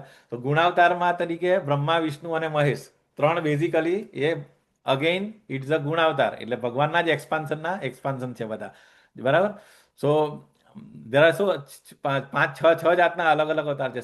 શક્તિઆવેશ અવતાર, ગુણાવતાર, લીલા અવતાર. ઓકે, સો આ રીતે આખું આ ભૌતિક જગતનું મેન્ટેનન્સ અને પેલું કે ને જીઓડી, જનરેશન, ઓપરેટર અને ડિસ્ટ્રક્શન. સો આ રીતે ભૌતિક જગતનું નિર્માણ થાય. અને પછી જેવી રીતે બ્રહ્માજીના દરેક દિવસ પછી જે મિની પ્રલય આવે, બરાબર, એટલે દરેક કલ્પ પછી, અને પછી બ્રહ્માજીની લાઈફ પછી મહાપ્રલય આવે. મહાપ્રલયમાં શું થાય? બધા યુનિવર્સિસ મહાવિષ્ણુના શરીરમાં જતા રહે. સો આ રીતે મિની પ્રલય અને મહાપ્રલય, એટલે જે બ્રહ્માજીની લાઈફ પત્યા પછી એ મહાપ્રલય બધા મહાવિષ્ણુમાં શરીરમાં જતા રહે. તો એ મોટો ટાઈમ ડ્યુરેશન સુધી, જ્યારે પછી નેક્સ્ટ બ્રીધ આઉટ કરે ત્યારે પછી પાછા અગેઇન સેકન્ડરી ક્રિએશન, પછી પાછા બ્રહ્માજી અસ્તિત્વમાં આવે, અને પછી બધા જીવોને પોતાના કર્મો પ્રમાણે પોપ્યુલેટ કરે 84 લાખ યોની 14 ભુવનની અંદર, અને પછી અગેઇન આપણું સાયકલ ચાલુ રહે. સો એકવાર આપણે ભૌતિક જગત ક્રિએટ કરે તો પછી આપણને એક ઓપોર્ચ્યુનિટી મળે સોલને, કે ભાઈ હા હવે ચાલો તમને બધી કોઈ પણ જન્મ મળે, અને એમાં પણ જો આપણે લકી હોય તો હ્યુમન લાઈફ મળે, અને હ્યુમન લાઈફમાં આપણે એક ઓપોર્ચ્યુનિટી મળે કે પાછા આપણે ભગવાનના ધામમાં જવાની એક ઓપોર્ચ્યુનિટી. જવું જઈએ નહીં જઈએ અગેઇન આપણી સાધના ઉપર અને આપણું લક ઉપર, આપણે જે ફ્રીડમ આપેલું છે એ અને એનો આપણે કેવી રીતે ઉપયોગ કરીએ એના ઉપર ટોટલ છે, બરાબર. સો આ રીતે ભગવાન ભૌતિક જગત બધાને કંટ્રોલ કરે છે, મતલબ એને જનરેટ કરે છે, એને મેન્ટેન કરે છે. વિષ્ણુ શું કરે? વિષ્ણુ મેન્ટેન કરે. બ્રહ્માજી સર્જન કરે, અને શિવજી જે ડિસ્ટ્રક્શન કરે, જે મતલબ કંટ્રોલ. આ ત્રણેય જે ગુણાવતાર, જે રજોગુણ, તમોગુણ અને સત્વગુણના અધિષ્ઠાતા દેવતા છે, જે બ્રહ્મા, વિષ્ણુ, મહેશ, એમનાથી આખું આ ભૌતિક જગત એ થતું હોય, બરાબર, સર્જનથી લઈને મેન્ટેન થઈને એ થતું હોય. ઓકે, અહીંયા ગાડી 9.4 ની અંદર સો એટલે મતલબ ભગવાન દરેકની અંદર બી છે, અને બધી વસ્તુ ભગવાનની અંદર છે, એટલે બંને, એટલે અચિંત્ય ભેદાભેદ. એટલે આ જે કોન્સેપ્ટ થોડો ડીપ છે આપણે. સો એ અહીંયા ગાડી આ શ્લોકોની અંદર અચિંત્ય ભેદાભેદ તત્વ સમજાવે છે, બરાબર. તો 9.4 ની અંદર આ સંપૂર્ણ જગત વડે મારા અવ્યક્ત રૂપમાં વાસ કરે છે. જો આ જે લીલા જે છે, બરાબર, બ્રહ્માંડ દર્શનની લીલા આપણને ખબર છે. નાના હતા ત્યારે કૃષ્ણ ભગવાન માટી ખાઈને પછી યશોદા મૈયાને એ કે ના અમે માટી નથી ખાધી, છતાં પણ એમને મોઢું ઓપન કરે તો આખું બ્રહ્માંડના દર્શન થાય છે, અને આખું બ્રહ્માંડની અંદર પછી એ પોતે બી દેખાય છે. તારે એકદમ એમ અગેન યોગ માયા અને પછી તરત પાછું ભૂલી બી જાય છે આ રીતે, બરાબર, ભગવાનની એનાથી.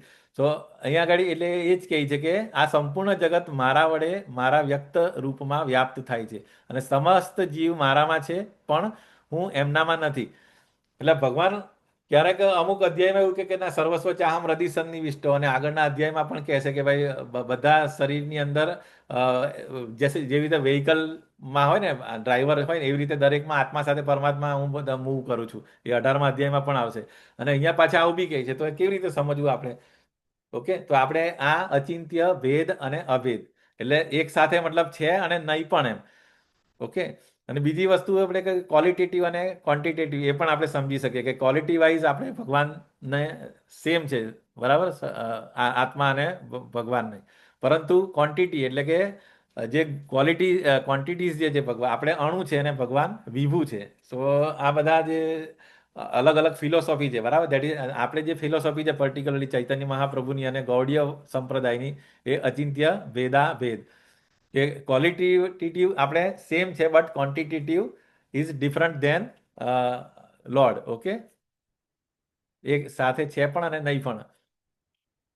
તેમ છતાં મારા વડે ઉત્પન્ન થતી બધી વસ્તુઓ મારામાં સ્થિત રહેતી નથી. મારા યોગ ઐશ્વર્યને જો કે હું સર્વ જીવોનો પાલન કરતા છું અને સર્વત્ર વ્યાપ્ત છું, છતાં હું આ જગતનો અંશ નથી, કારણ કે હું જ તે સર્જનનો મૂળ છે. એટલે કે મેઇન બધાનું રૂટ કોઝ કોણ છે? તો કે લોર્ડ કૃષ્ણ જ છે, બરાબર. નચમસ્તાની ભૂતાની પશ્ય મે યોગમ ઐશ્વરમ. તો આ શ્લોક પણ ઇમ્પોર્ટન્ટ છે, બરાબર, કે એટલે ભગવાનનું પોઝિશન બતાવે છે. અહીંયા બીજી એટલે એનાલોજી પછી એ કે જેવી રીતે સર્વત્ર વહેનારો પ્રબળ વાયુ હંમેશા આકાશમાં સ્થિત રહે છે, તેવી રીતે ઉત્પન્ન થયેલા સર્વ પ્રાણીઓને મારામાં રહેલા જાણ. ઓકે, તો આપણને ખબર છે કે જે વાયુ એટલે કે જે હવા જે હોય, વિન્ડ હોય, એ આકાશમાં સ્થિત રહે છે. પરંતુ એટલે એવી જ રીતે આપણે બધા જે છે, આપણા બધા જે જીવ જે છે એ ભગવાનના એમાં શરીરમાં રહેલા હોય છે. એ રીતે અહીંયા કહી છે. સર્વભૂતાની કૌંતેય પ્રકૃતિ યાન્તિ મામિકામ કલ્પક્ષયે પુનસ્તામી કલ્પાદો વિસૃજામ્યહમ. તો અહીંયા કલ્પ એટલે કે જ્યારે બ્રહ્માજીનો દિવસ, એને કલ્પ કહેવાય. કેટલો બ્રહ્માજીનો એ યાદ છે? આપણે આવી ગયું છે ને ટાઈમ મેઝરમેન્ટ. યસ, કલ્પ એટલે શું? પ્રભુજી, ચતુર્યુગ multiply by 1000 is equal to બ્રહ્માજીનો એક દિવસ. ચતુર્યુ એટલે એનું ડ્યુરેશન કેટલું? ચતુર્યુ, એક ચતુર્યુ એટલે આપણે 43 lakhs ને, 43 4,32,000 એટલે એક તમારો એ તો કળયુગનો ડ્યુરેશન થયો. એ ચારેય યુગ ભેગા થાય ને તો 10 times ઓફ ધેટ ડ્યુરેશન એટલે 4,32,000 ની જગ્યાએ 43 lakhs.2, બરાબર ને? હા, તો એ એક ચતુર્યુ થાય અને એ ગુણ્યા 71 ચતુર્યુ હે ને, તો એ એક કલ્પ થાય, બરાબર, બરાબર ને? આઈ થિંક એવું જ છે. હા, અને બ્રહ્માજીના એક દિવસમાં 14 મનુ હોય છે. આઈ થિંક એ મનુ, અને મતલબ એ કલ્પ એટલે એક દિવસ થાય. અહીંયા આગળ એ જ કીધું છે કે દરેક દિવસના અંતે એ ડિઝોલ્યુશન થાય છે. અને પછી એટલે અહીંયા આગળ શું કીધું કે જ્યારે બધા એ લોકો ગર્ભોદક્ષાઈ લોઅર પ્લાનેટ્સ બધા ક્યાં જતા રહે?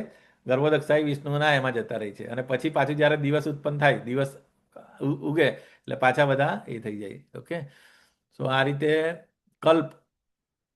ઠીક છે.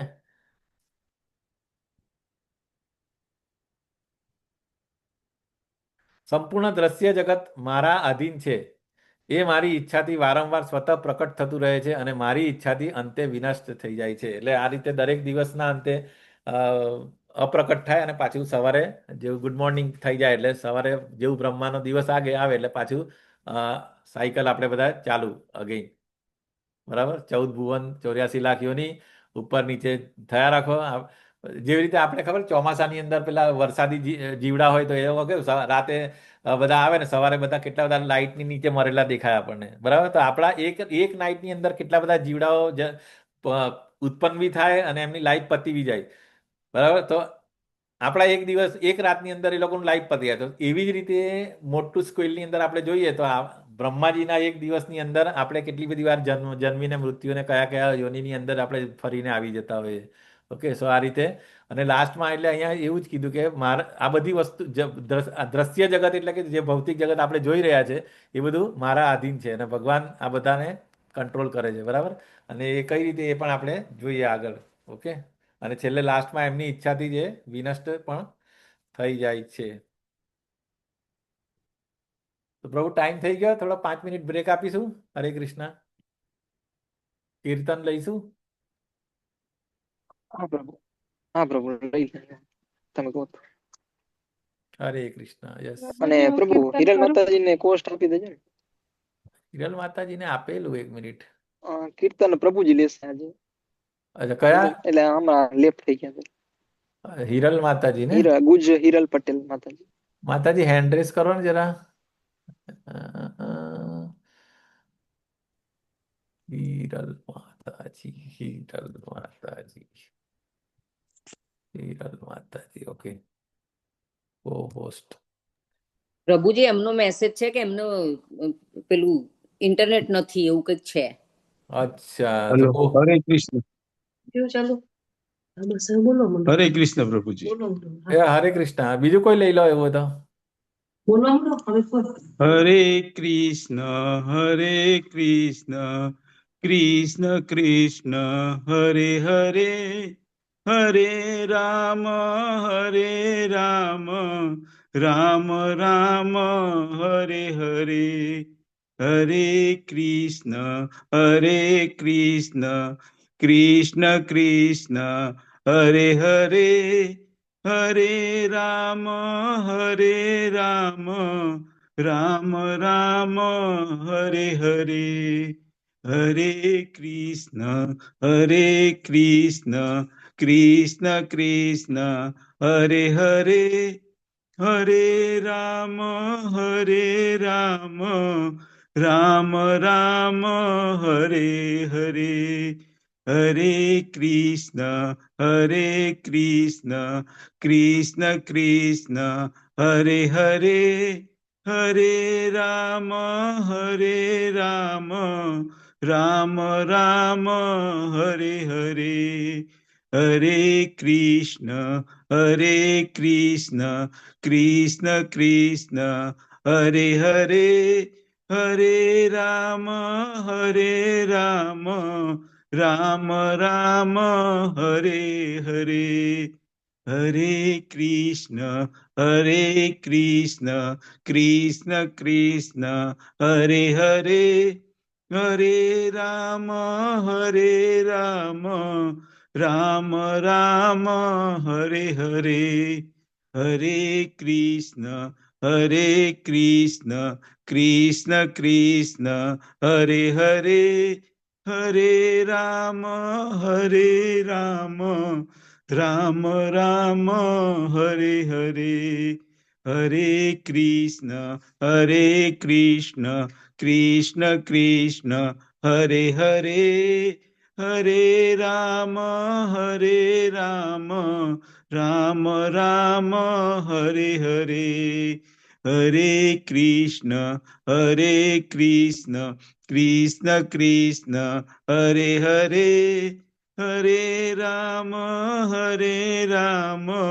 રામ રામ હરે હરે. હરે કૃષ્ણ, કૃષ્ણ કૃષ્ણ હરે હરે, હરે રામ, રામ રામ હરે હરે. હરે કૃષ્ણ, કૃષ્ણ કૃષ્ણ હરે હરે, હરે રામ, રામ રામ હરે હરે. હરે કૃષ્ણ, કૃષ્ણ કૃષ્ણ હરે હરે, હરે રામ, રામ રામ હરે હરે. હરે કૃષ્ણ, કૃષ્ણ કૃષ્ણ હરે હરે, હરે રામ, રામ રામ હરે હરે. હરે કૃષ્ણ કૃષ્ણ કૃષ્ણ હરે હરે હરે રામ રામ રામ હરે હરે હરે કૃષ્ણ કૃષ્ણ કૃષ્ણ હરે હરે હરે રામ રામ રામ હરે હરે હરે કૃષ્ણ કૃષ્ણ કૃષ્ણ હરે હરે હરે રામ રામ રામ હરે હરે હરે કૃષ્ણ કૃષ્ણ કૃષ્ણ હરે હરે હરે રામ રામ રામ હરે હરે હરે કૃષ્ણ કૃષ્ણ કૃષ્ણ હરે હરે હરે રામ રામ રામ હરે હરે હરે હરે કૃષ્ણ પ્રભુજી. હરે કૃષ્ણ પ્રભુ. Thank you so much for your nice kirtan પ્રભુજી. Thank you. સો આપણે અગેન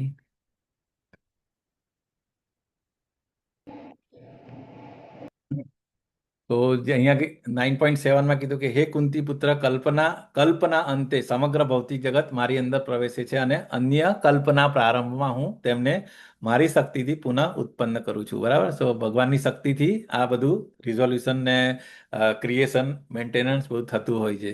ઓકે. બ્રહ્મા વિષ્ણુ મહેશ અને ગર્ભદક્ષાઈ વિષ્ણુ, શિરોદક્ષાઈ વિષ્ણુ અને મહાવિષ્ણુ એ બધું એટલે ભગવાન ગોલોકા ધામમાં પેરેલલી હોય છે. એ એમને આના જોડે કશું લેવા દેવા હોતી નથી. જેવી રીતે એક મોટી કંપનીના જે હોય બરાબર સીઈઓ અથવા તો નવરી ગવર્મેન્ટ. કીધું માં પગ કર. હરે Krishna. Please mute your self માતાજી. બરાબર. જેવી રીતે કોઈ પ્રાઇમ મિનિસ્ટર હોય બરાબર, એ બધી જગ્યાએ હાજર ના હોય પરંતુ એના રિપ્રેઝેન્ટેટિવ બધે કામ કરતા હોય. એવી જ રીતે અહીંયા ગાડી પણ એવું ભગવાનનું પોઝિશન પણ એવી જ હોય છે કે ગવર્મેન્ટ ચાલતી હોય બધી, પરંતુ એ એમના ધામમાં એમના ડીઓટી સાથે પાસ ટાઈમ્સ ગોપીસ ગોપાસ જોડે ગોલોકા ધામમાં એ કરતા હોય છે. ઓકે. સો સંપૂર્ણ દ્રશ્ય જગત મારા અધીન છે. એ મારી ઈચ્છાથી વારંવાર સ્વતઃ પ્રકટ થતું રહે છે અને મારી જ ઈચ્છાથી અંતે વિનષ્ટ થઈ જાય છે. સો ઈચ્છા અલ્ટિમેટલી પણ ભગવાન બધું કરતા હોય છે. બરાબર. એટલે અલ્ટિમેટલી ભલે દેખાય નહીં પરંતુ વધુ કમ્પ્લીટ કંટ્રોલ કોના અંડરમાં હોય છે? કૃષ્ણના. મેં તો કીધું ઉઠાડ્યો મેં હવે તું ઉભો થા હરે ને મને કૃષ્ણ. હુવા દે. કોણ તું છે? બેસ. બધું ગુજરાતીમાં મોટેથી જ બોલી. માતાજી તમારો અવાજ પછી હું પ્લીઝ મ્યુટ મારું હુવા રાખો. જતું એટલે હું એમ નહીં કહેતી આપણે એવું નથી મોમેડન હિન્દુ માણસાઈની રીતે तो अब तुम सो जाओ अब मैं बैठती हूँ. વિશાલ પ્રભુ કોહોસ્ટ કોણ છે? એક મિનિટ લેટ મી. કર્યું પ્રભુજી કર્યું. કર્યું ને? હા ઓકે.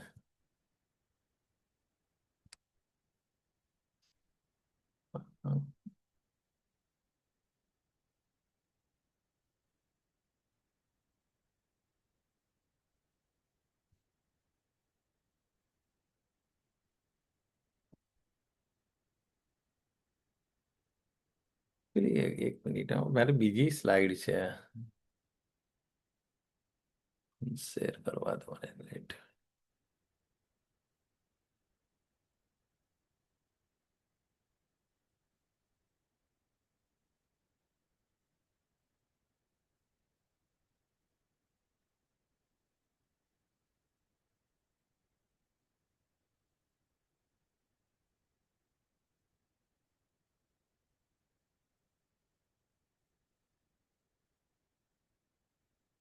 યસ. પેલી મારી જે ઓલી હતી ને એ જૂની પીપીટી હતી એકચ્યુઅલી. ઓકે. હવે બરાબર છે ને?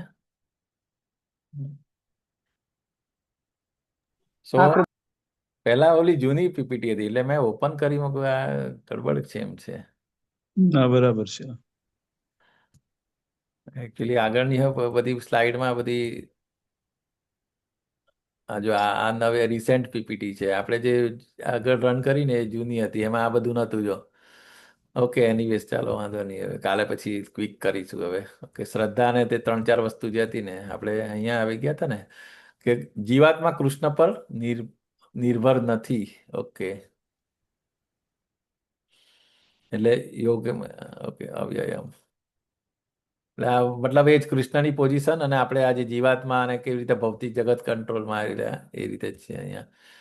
ઓકે, સો અહીંયા આગળ એટલે એ જ કીધું કે અલ્ટિમેટલી આ બધું સંપૂર્ણ જગત જે છે એ ભગવાનની ઈચ્છાથી સ્વતઃ વારે વારે પ્રકટ થતું રહે છે, અને એની ઈચ્છાથી પછી જ્યારે એટલે આપણે જેવી રીતે આપણે શ્વાસોચ્છ્વાસ લઈએ, બરાબર, આપણે ધારે તો થોડો ટાઈમ રોકી શકીએ ને, એવી રીતે ભગવાન બી પોતાની ઈચ્છાથી આ આખું બધું સેકન્ડરી આ બધું ભૌતિક જગત અને આ અસંખ્ય બ્રહ્માંડો ઉત્પન્ન કરે, અને પછી એને ઇનડાયરેક્ટલી એમના એક્સપાન્શન્સથી મેન્ટેન અને કંટ્રોલ થતું હોય છે.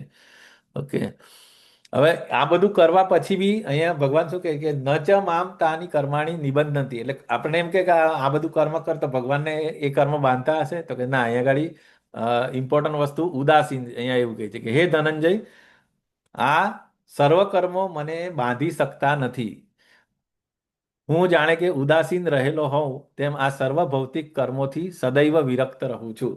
બરાબર, એટલે ભગવાનને કોઈ આ કર્મ એટલે કયા કે ક્રિએશન, ડિસ્ટ્રક્શન, રિઝોલ્યુશન, મેન્ટેનન્સ, એ બધા કર્મ ભગવાનને કોઈ નડતા નથી. અને એ કે ઉદાસીન એટલે એવું નહીં કે ડિપ્રેશનમાં આવીને ચૂપચાપ બેસી રહે. ઉદાસીન મતલબ જે પણ એક્ટિવિટીઝ થતી હોય એ એની જાતે એમના એક્સપાન્શનથી થયા કરે છે, એ પોતે નોટ ટેકિંગ એની હેડેક. જેવી રીતે અહીંયા ઉદાસીનનું પ્રભુપાદ પરપટમાં એ સરસ એ ઉદાહરણ આપે છે અહીંયા આગળ કે શેનું, એક હાઈકોર્ટનો જજ હોય, બરાબર, તો એ હાઈકોર્ટનો જજ શું કરે તો કે એ બહુ બધા એને શું કહેવાય ચુકાદાઓ પાસ કરતા હોય. એમાં એક પર્સનને કોઈને જેલ થતી હોય, બીજાને ફ્રી કરતા હોય, બરાબર. તો આ કેસની અંદર જજ કઈ ક્રુઅલ છે, ક્રુઅલ ટુ ધ વર્ડિક્ટ, એટલે જે પણ એ ચુકાદો આપે એના માટે એને કંઈ ભોગવવું નથી પડતું, એને એ કર્મો લાગતા નથી, બરાબર. કોઈને છોડી બી શકે, કોઈને જે ક્રિમિનલ હોય એને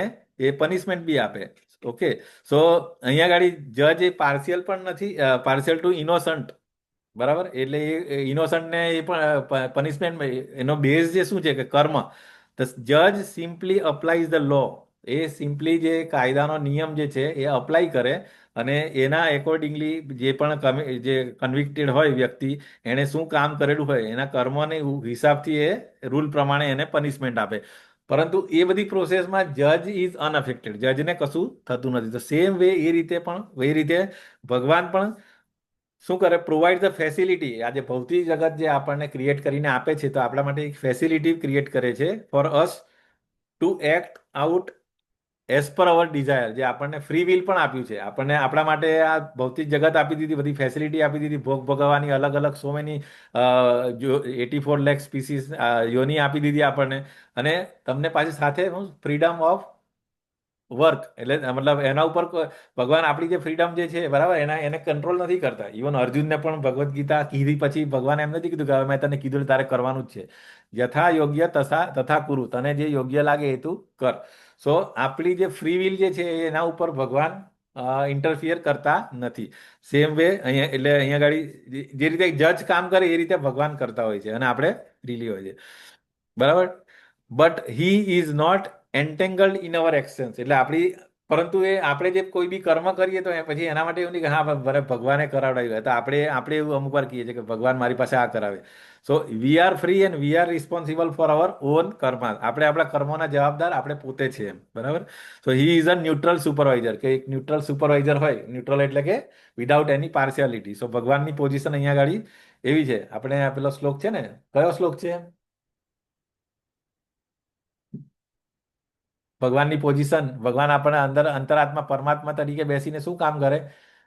ઉપદ્રષ્ટા હનુમંતા. હા, ઉપદ્રષ્ટા હનુમંતા ચ ભર્તા ભોગતા મહેશ્વર. સો આ જે અલગ અલગ ભગવાનની એ છે કે એ ફક્ત આપણને ઇન્ટરફેર કરતો નથી, ખાલી જોયા રાખે, અને આપણે સર્વ કર્મના સાક્ષી રૂપ, અને પછી એકોર્ડિંગલી પછી આપણને બીજા એ પાછો આપણે સ્વાર્થ પણ છોડતા નથી. ભગવાન બીજા બધા આપણા સાથ છોડી દે, બરાબર, આપણા ફેમિલી વાળા, આપણા મિત્રો, આપણું બધું, પરંતુ ભગવાન સુપર સોલમાં અત્યારે આપણે હ્યુમન બોડી છે એ જ સુપર સોલ, એ જ એ જ ક્ષીરોદક્ષાયી વિષ્ણુ. જ્યારે આપણે ધારો કે એન્ટ, આપણે કેટ, ડોગ્સ જે પણ બોડી મળે એની અંદર પણ સાથે એ તો પેલું કહે ને આગળના શ્લોકમાં આવશે શ્રુદમ સર્વભૂતાનામ, એવો મિત્ર છે કે જે ક્યારેય આપણો સાથ છોડતો નથી, કે ઓલવેઝ આપણી સાથે. સો અહીંયા આગળ કીધું ને કે ઉદાસીન, એટલે ભગવાનની પોઝિશન અહીંયા ઉદાસીન તરીકે, કે આ રીતે બધું ભૌતિક જગતની બધી એક્ટિવિટીઝ થતી રહી છે પરંતુ એ પોતે વિરક્ત રહી છે. ઓકે, સો આ રીતે એક હાઈકોર્ટના જજની એ થઈ ગઈ. અને એ જે આ ત્રણેય ગુણા અવતાર જે છે બેઝિકલી બ્રહ્મા વિષ્ણુ મહેશથી આખી ભૌતિક જગત ચલાવ્યા રાખે છે. ઓકે,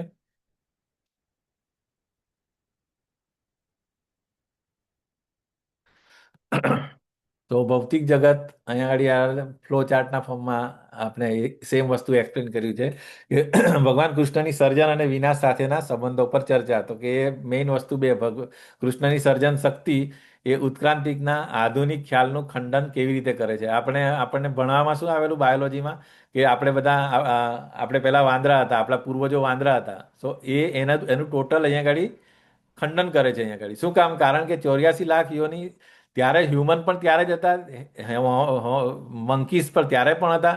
એટલે એ જે ડાર્વિને આપણે કહેતા હતા ને કે આપણે આજે, દેટ ઇઝ ટોટલી રોંગ. બરાબર. જો પરમેશ્વર તરીકે કૃષ્ણ અલિપ્ત હોય તો ભૌતિક જગત, ભૌતિક વિશ્વ કેવી રીતે જાળવવામાં આવે છે? તો કે એના માટે અહીંયા આગળ હંમેશા હાજર હોય છે, પરંતુ સીધો સમાવેશની આપણે જોયું ને બ્રહ્મા વિષ્ણુ મહેશથી એ ત્રણે આ મેન્ટેન કરતા હોય છે.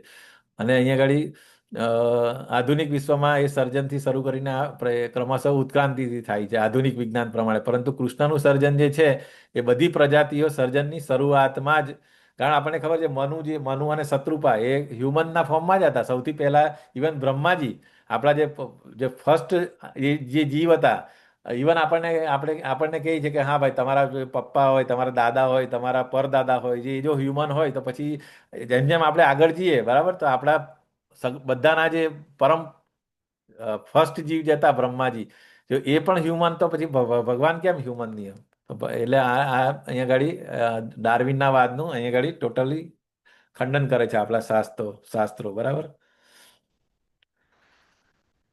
હા, અહીંયા વેરી ઇમ્પોર્ટન્ટ, મયાધ્યક્ષેણ પ્રકૃતિ સૂયતે સચરાચરમ હેતુ નાનેન કૌંતેય જગદ્વિપરિવર્તતે. જગત વિપરિવર્તતે. યસ. સો હે કુંતી પુત્ર, મારી શક્તિઓમાં એક એવી આ ભૌતિક પ્રકૃતિ મારી દેખરેખ હેઠળ કાર્ય કરે છે અને સર્વ ચર અને અચર જીવોને ઉત્પન્ન કરે છે. ચર અને અચર એટલે, ચર એટલે જે સજીવ, જે મૂવ થઈ શકે, બરાબર, અને જે અચર એટલે એક જ જગ્યાએ. સજીવ તો કહેવાય, એવું કે વૃક્ષ છે, બરાબર, વૃક્ષ એક જ જગ્યાએ, એને પગ ના હોય, એક જ જગ્યાએ ઉગે, ત્યાં જ આખી જે લાઈફ એ કરે, તો એ અચર કહેવાય. પહાડ છે, પર્વત છે, બધું એ જે ફિક્સ જગ્યા હોય, દેટ ઇઝ કોલ્ડ અચર જીવોને ઉત્પન્ન કરે છે. અને એના શાસન હેઠળ આ જગત વારંવાર સર્જાય છે અને વિનાશ થતું રહે છે. તો આ ટોટલ એના વિશે વાત કરે છે. બરાબર, કે કેવી રીતે આ ચર અને અચર બધા જીવો ઉત્પન્ન થયા, they are is a part of 84 lakh species. બરાબર, જીવો હોય અને અલગ અલગ ડિફરન્ટ યોની હોય, એના પ્રમાણે એ ટ્રાન્સમાઇગ્રેશન થતું રહેતું હોય છે. ઓકે,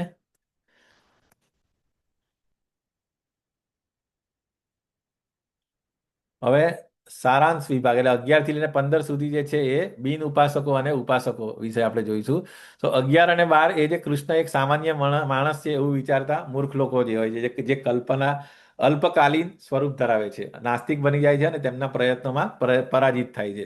અને 13 થી 15 જે છે એ મહાત્માની વ્યાખ્યા આપણે જોઈશું. બરાબર, કે મહાત્મા કોને કહેવાય એ.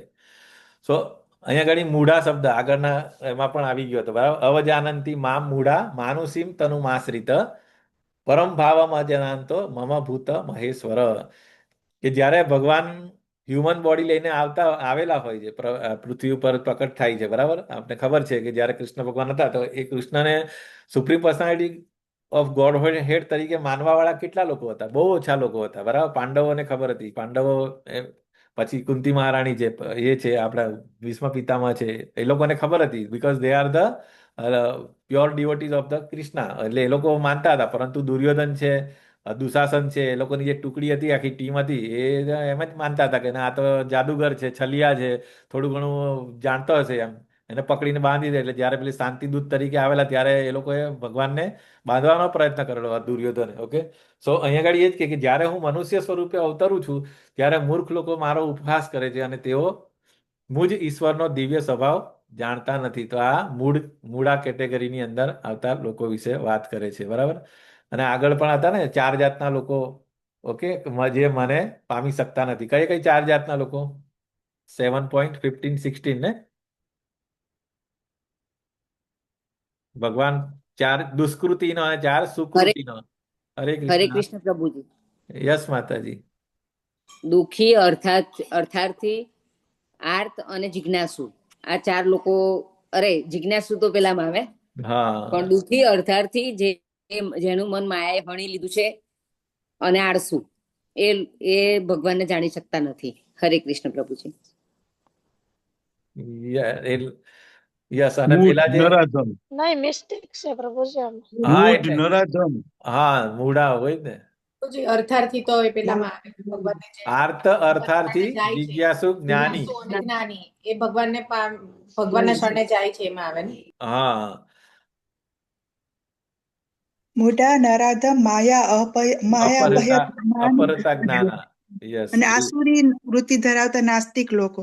હા, એટલે એ મેઇન વસ્તુ એટલે એ જ આવે કે અવજાનંતી મામ મૂળાનું એ મૂળા કઈ કેટેગરીમાં આવે એ. બરાબર. એટલે કે જે લોકો he is the supreme person, human life માનુસી, એટલે મોગાસ, that is okay. Judging Krishna by material standards, birth, pastimes. એટલે એ કે એ લોકો શું કે હા ભગવાન તો એનો જન્મ થયેલો, એમનું મૃત્યુ થયેલું હતું. બરાબર. તો આ બધી એ લોકો આ રીતે મિસકન્સેપ્શન એ રીતે ફેલાવતા હોય છે. અને દે આર મૂળા, અવજાનંતીમાં મૂળા. ઓકે, અહીંયા 3 કેટેગરી બતાવી. એક જાનંતી કે જે ભગવાનને જાણે છે. ઓકે, એઝ ઇટ ઇઝ જાણે છે. બરાબર. કે જે સુપ્રીમ પર્સનાલિટી ઓફ ગોડ હેડ કૃષ્ણ છે. બરાબર. એમના ધામમાં ગોલોકામાં હોય છે, પછી એક્સપાન્શન થઈને પછી નીચે મતલબ આખું કૃષ્ણ શું છે એ એઝ ઇટ ઇઝ જાણે છે. પછી બીજા છે અજાનંતી. અજાનંતી એટલે શું કે જાનંતીના ઓપોઝિટ, અજાનંતી. ભગવાન કૃષ્ણનું અજ્ઞાન એટલે ટોટલ અજ્ઞાન, જન્મ, મૃત્યુ અને આ બધી વસ્તુથી ટોટલ અજ્ઞાન, મતલબ ખબર જ નથી. અને એટલે જે આ ભગવાન જે આ બધું કરે છે એને એટલે એ લોકોને આપણે આ સાયકલમાં પછી નાખતા હોય છે. બરાબર. ક્યારેક પશુ બનાવે, ક્યારેક પક્ષી બનાવે, મતલબ 84 લાખની અંદર ફર્યા કરે. દેટ ઇઝ કોલ્ડ અજાનંતી. અને પછી અવજાનંતી એટલે ગેરસમજ. This is very dangerous. બરાબર. એમ તો આ પણ ડેન્જર જ કહેવાય, પણ આ અવજાનંતી એટલે મતલબ મિસઇન્ટરપ્રેટ કરીને કે કૃષ્ણ વિશે ગેરસમજ, બંધનમાં વધારો કરશે. એટલે પછી તમે મતલબ એન્ટેંગલ થવો, જે આ 15મા અધ્યાયમાં આવશે ને પેલું અલગ અલગ યોની તમને મળે. બરાબર. જેમ તમે બીકો આ જે નર્કના જે દ્વાર બતાવે છે આ 16મા અધ્યાયનું લેવલ 1માં હોય છે ચિત્ર. સો ગીતાની અંદર વર્ણવવામાં આવ્યું છે 9.12માં વધુ પીડા. સો મતલબ અવજાનંતી હોય તો એટલે ભગવાનને એઝ ઇટ ઇઝ સમજે નહીં અને પછી એનાથી એ ડિગ્રેડ થતો જાય. બરાબર. ઓકે. અને આ કામ, ક્રોધ, લોભ, મોહ. બરાબર. કામ એસ, ક્રોધ એસ, પેલા ત્રણ દ્વાર છે ને નરકના, એ પણ. અને એનાથી એ વ્યક્તિ જે છે ડિગ્રેડ થાય અને પછી એ લોઅર સ્પીસીસમાં, લોઅર યોનિમાં એમને. તો આ રીતે જાનંતી, અવજાનંતી અને આ 3 terms is very important to understand. મોગાસા મોગ કર્માણો મોગ જ્ઞાના વિચેતસઃ રાક્ષસીમ આસુરીમ ચૈવ પ્રકૃતિ મોહિની આશ્રિત. સો મોગ આશા એટલે કે નિરર્થક આશાઓ. બરાબર. મોગ આશા, મોગ કર્મણ એટલે કે નિષ્ફળ કર્મો, અને મોગ જ્ઞાન એટલે કે વ્યર્થ જ્ઞાન. વિચેતસ એટલે મોહગ્રસ્ત, રાક્ષસીમ, આસુરીમ એટલે આ જે આસુરી અને નાસ્તિક જે કેટેગરીમાં આવે ને એ લોકો પછી આ રીતે કે જે લોકો આવી રીતે મોહગ્રસ્ત થયેલા હોય, જે આપણે આગળ જોયું એ રીતે અવજાનંતી કે અજાનંતી, તેઓ આસુરી અને નાસ્તિક વિચારો પ્રત્યે આકર્ષાય છે. સિમ્પલ વસ્તુ છે. જો તમે સ્ક્રિપ્ચર્સને ફોલો નહીં કરશો, બરાબર, સ્ક્રિપ્ચર્સ પ્રમાણે ના ચાલશો, તો એ તમે પેલી કેટેગરીમાં, અસુર કેટેગરીમાં આવશો. બરાબર. 2 જ કેટેગરી, દેવ અને અસુર. કાં તો સ્ક્રિપ્ચર્સને ફોલો કરશે એટલે દેવ, અને જે નહીં ફોલો કરે એને અસુર. સો આ રીતે અહીંયા ગાડી એ પછી આસુરી અને નાસ્તિક વિચારો પ્રત્યે એટ્રેક્ટ થાય છે. અને આ મોહગ્રસ્ત અવસ્થામાં તેમની મુક્તિ માટેની આશા એટલે જો એકવાર એ બિવિલ્ડર્ડ થઈ ગયા અને એમને કન્ફ્યુઝન પેલા મિસગાઈડેડ કલયુગના જે ઇફેક્ટ પ્રમાણે મિસગાઈડેડ મિસબિહેવ થઈ ગયા તો પછી એમની મુક્તિ માટેની આશા તેમના સકામ કર્મો એટલે આ બધું બધું પર ઇફેક્ટ થશે ને પછી ટોટલ એ કર્મનું એમને કંઈ ખબર જ નહીં હશે કે કર્મ કોને કહેવાય અકર્મ કોને કહેવાય વિકર્મ કોને કહેવાય એટલે પછી ignorance basically everything is ignorance એટલે શું કે અવિદ્યા એટલે કે જે પ્રોપર નોલેજ જે છે શાસ્ત્રનું અને ગુરુ પરંપરાનું એ બધું ના હોય તો એ પછી આ રીતે મિસગાઈડ થઈ જાય અને તેમનું જ્ઞાન સંવર્ધન એ બધું જ વ્યર્થ થઈ જાય છે અને આ રીતે એમનું લાઈફ પણ વેસ્ટ થઈ જશે. અહીંયા આગળ હિરણ્યકશિપુનું પિક્ચર આપ્યું છે બરાબર. એના પિતાજી જે હતા હિરણ્યકશિપુ દુરાત્માનું ભાગ્ય. તો ડિમોનિયક નેચર હોય એને લીધે તેઓ રાક્ષસી અને નાસ્તિક દ્રશ્યોથી આકર્ષિત થાય છે અને મુક્તિ ફળ એટલે એ જ વસ્તુ જે આગળ આપણે એમાં જોયું તો એમના ભાગ્ય આ રીતે હોય છે. જો કે આપણે ખબર છે બધાને કે આજે હિરણ્યકશિપુ હિરણ્યાક્ષ રાવણ કુંભકર્ણ બરાબર શિશુપાલ અને દંતાવક્ર એ દેવર ઇન ઓરિજિનલી દેવર ધ શું એ લોકો કોણ હતા વૈકુંઠના જય વિજય હતા બરાબર. પરંતુ એમણે શું અપરાધ શું કર્યો કોઈને યાદ છે શું અપરાધ કરેલો એમણે કેમ એ લોકોએ અહીંયા આવવું પડેલું ભૌતિક જગતમાં કુમારોનો અપરાધ કર્યો હતો પ્રભુજી. 4 કુમારોનો અપરાધ કર્યો હતો પ્રભુજી. સનત કુમારોને વૈકુંઠમાં પ્રવેશ નહીં કરવા દીધેલો એવું કંઈક હતું ને પ્રભુજી. Yes very good. સો એ અપરાધ એમનાથી થઈ ગયેલો હતો. એક તો એ વસ્તુ હતી અને બીજું બી બધું બહુ રીઝન હતું બરાબર. કશ્યપ અને દિતિની સ્ટોરી છે ભાગવતમમાં 3rd કેન્ટોમાં તમને આવશે ભણવામાં એટલે ભાગવતમાં આવે already we are in the 3rd canto only 7મું ચેપ્ટરમાં છે ને. સો એ લગભગ 15-16 ચેપ્ટરમાં આખું આ એમનું એ છે કે વોટ વોઝ ધ રીઝન કેમ એમણે ભૌતિક જગતમાં આવવું પડેલું હતું બરાબર. અને મેઇન વસ્તુ એઝ ધ આપણે એકવાર આપણે ખબર અહીંયા ભગવદ્ ગીતામાં શું કીધું કે એકવાર તમે મારા ધામમાં આવી જાઓ તો પાછું તમારે અહીંયા આવવું પડતું નથી એવું કીધું ને. કયો શ્લોક છે?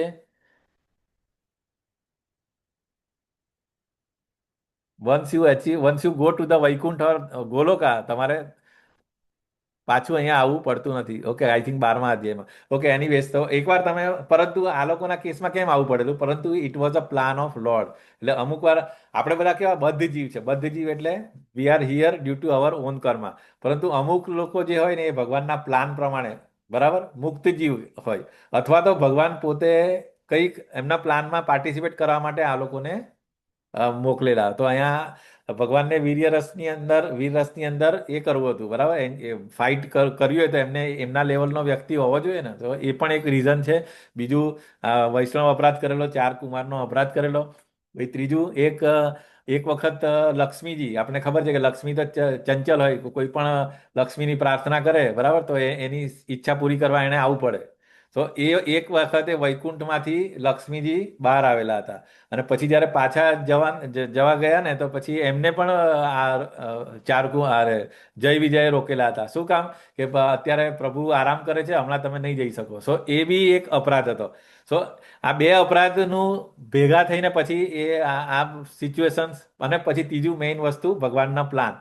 તો એટલા માટે આપણને એમ લાગે કે ના આ તો ખરેખર હિરણ્ય બહુ મોટા રાક્ષસ હતા પરંતુ એમ તમે જુઓ તો દે વેર ધ પ્યોર ડિવોટી. એટલે ભગવાનના વૈકુંઠમાં હોય અને 4 હેન્ડેડ ફોર્મ પેલું બરાબર સારૂપ્ય એ લોકો 4 હેન્ડેડ. પરંતુ આ જે અપરાધ અને ભગવાનના પ્લાનના પ્રતાપે એમણે ભૌતિક જગતમાં પછી 3 જન્મ લેવા પડેલા. એમને ભાઈ 2 ઓપ્શન આપવામાં આવેલા. એક તો ડિવોટી તરીકે આવે તો 7 જન્મ એમને પાસ કરવા પડતે.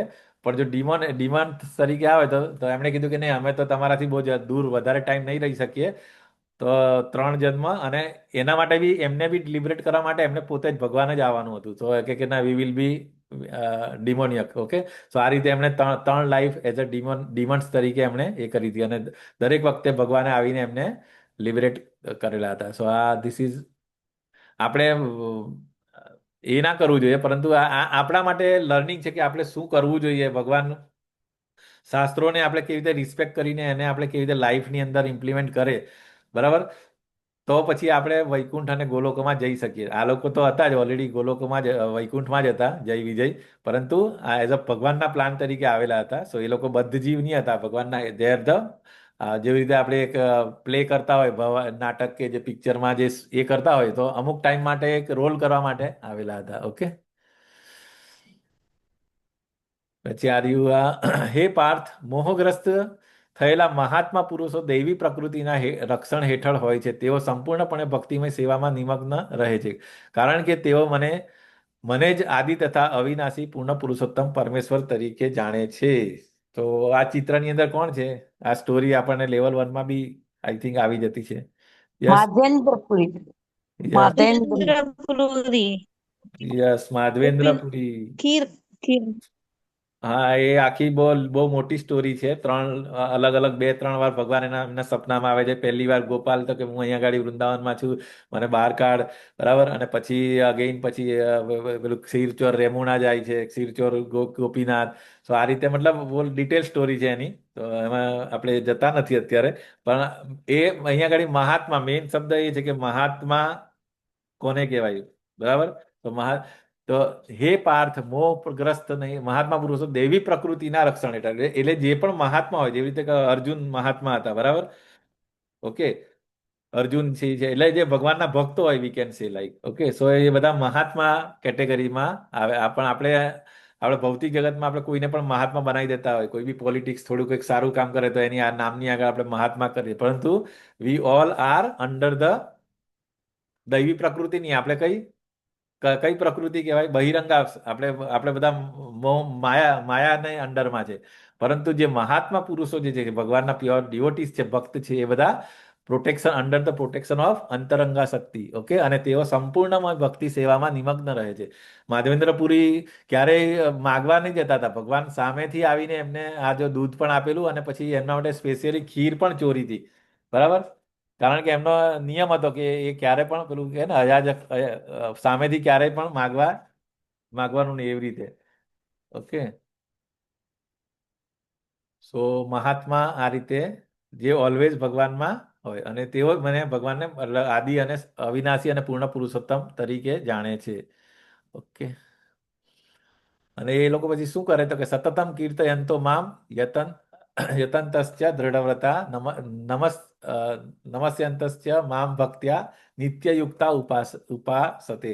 તો આવા જે મહાત્મા જે ડિવોટીસ છે, પ્યોર ડિવોટીસ છે, તો એ લોકો સતતમ શું કરે? સતતમ કીર્તયંત, એટલે દિવ્ય મહિમાનું કીર્તન. ભગવાનનું જે અહીંયા શ્રીલા પ્રભુપાદનું આખું ચિત્ર એ છે, બરાબર. કે એમને ત્યાં અમેરિકામાં જઈને જે વ્હાઇટ એલિફન્ટ્સ કહેવાતા, જે સફેદ હાથીઓ, એમને પણ ડાન્સ કરતા કરેલા હતા. તો પ્યોર ડિવોટીની અંદર એટલો પાવર છે, બિકોઝ ઓફ આપણે આગળના શ્લોકમાં જોયું, they are the control of દેવી, એટલે ભગવાન પૂરેપૂરા એમને સપોર્ટ કરે, અને એમને અંતરંગા શક્તિની અંદરમાં હોય છે. અને આપણે ખબર છે, આપણા ગુરુ મહારાજ હિઝ હોલીનેસ જય પતાકા સ્વામી મહારાજ, બરાબર, કે આટલી હેલ્થ કન્ડિશન વર્સ્ટ છે, આપણા જેવો કોઈ બીજો હોય તો પહેલી વસ્તુ આપણે ઘરની બહાર જ નહીં જઈએ. પરંતુ આવી સિચ્યુએશનમાં પણ એ સતત ટ્રાવેલ કરે, લોકોને ઇનિશિએશન આપે, લોકોના કર્મો લે. અને આપણે જો આપણે વિચારી જ નહીં શકીએ કે આ કેવી રીતે આટલું મતલબ એ કરી શકે.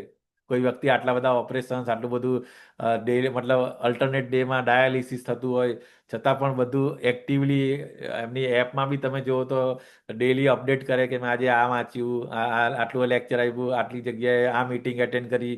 સો એમની લાઈફ મતલબ આપણે ખાલી જોઈએ ને તો બહુ બધી ઇન્સ્પિરેશન મળે. સો મહાત્માઓ આ રીતે હોય છે, બરાબર. અને સતત ભગવાનના 24/7 આપણે એમ કહી શકીએ, બરાબર. એમની લાઈફ આખી સતતમ કીર્તયંતો મામ, અને આ રીતે સતત નમસ્કાર અને ભક્તિભાવે ભગવાનને ભજતા હોય છે. સો આ રીતે મહાત્માઓ ખરેખર આમને કહેવાય, નોટ મહાત્મા સમથિંગ એલ્સ, બરાબર. તો અહીંયા આગળ ગૃહસ્થ સતતમ કીર્તયંતો મામ, ભગવાનની ભક્તિ કરતા હોય. દ્રઢવ્રતા એટલે કે દ્રઢ નિશ્ચય, જે પ્રહલાદ મહારાજનું એક્ઝામ્પલ, ગમે તેવી સિચ્યુએશન્સ આવે લાઈફની અંદર, ઓકે, તો ક્યારે પણ કોઈને ભગવાનને બ્લેમ નહીં કરે, બરાબર. કે પેલું છે ને બ્રહ્માજીનો જે શ્લોક છે ને, ભૂલી ગયો એ ભગવાન, તત્તેનું કંપા સુસમીક્ષમાણ, બરાબર. કે જે પણ મારા લાઈફની અંદર તકલીફ છે એ because of my own karma and for my purification, બરાબર. સો જે ભક્ત હોય ને એ ખરેખર એમનું મેન્ટાલિટી આવી હોય. જ્યારે બીજા જે આપણા જેવા હોય તો કે ના ભગવાન જેવું કંઈ છે નહીં, આમ છે તેમ છે, મેં આટલું કર્યું, મારા બાજુ જોયું નહીં ભગવાને. સો મની મતલબ બ્લેમ ગેમ ચાલુ હોય. જ્યારે પણ જે યતંતર દ્રઢવ્રત એટલે ભગવાનની અંદર 100% નો એ અને આ રીતે એમનું થિંકિંગ પ્રોસેસ હોય છે. નિત્યયુક્તા ઉપાસતે એટલે ઓલવેઝ ભગવાનની ઉપાસના. અહીંયા ગાડી અગેન શિલા પ્રભુપાદનો ફર્સ્ટ ટાઈમ જ્યારે એમના ગુરુ મહારાજને મળેલા ત્યારે કીધું હતું ને, એ મીટિંગનો ફોટો છે. અને અહીંયા અર્જુનજી. તો આ બધા જે એક્ઝામ્પલ્સ છે અને એમનું જે ખરેખર મહાત્મા શું કરે, કેવી રીતે એમની લાઈફ હોય એ આપણને સમજાવ્યું છે. બરાબર, કે હંમેશા મારા ગૌરવનો જપ કરવો, દ્રઢ નિશ્ચયથી પ્રયાસ કરવો અને મારી સામે નમવું. આ મહાત આત્માઓ કાયમ મારી ભક્તિથી પૂજા કરે છે. સો આ રીતે ભગવાનની પૂજા કરતા હોય છે.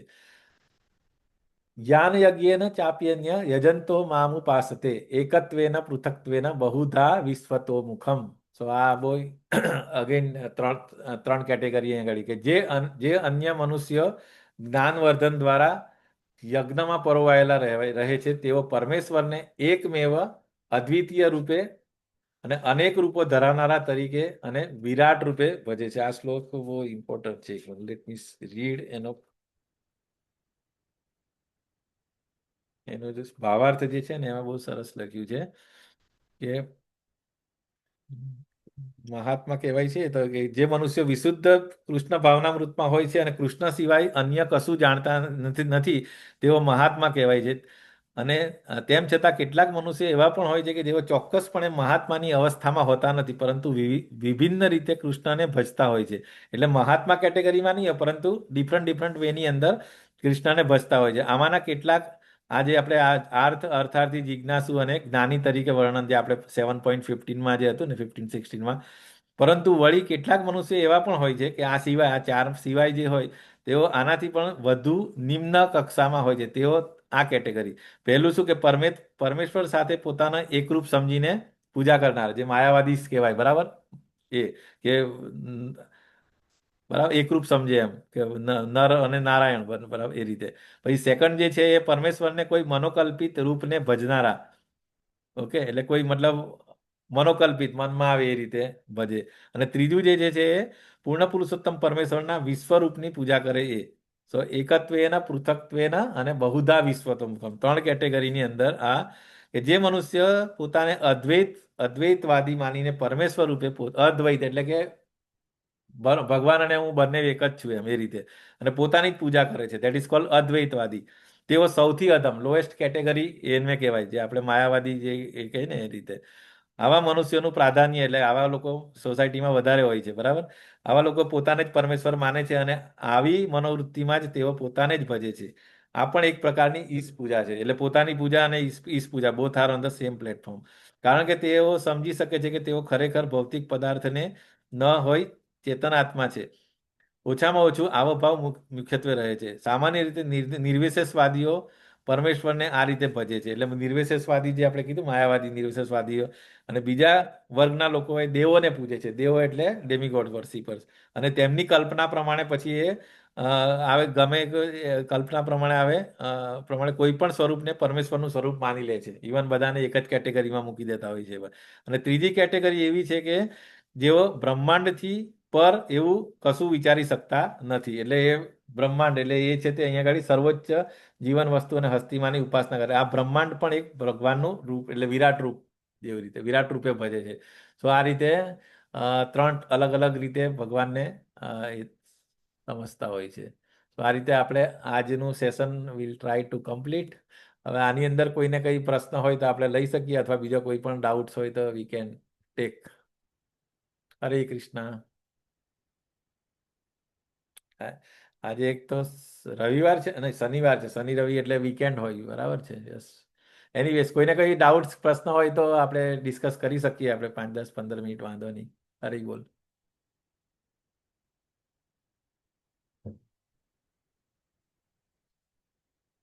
નો ક્વેશ્ચન્સ? યસ, કાજલ માતાજી. હરે કૃષ્ણ. હરે કૃષ્ણ પ્રભુજી.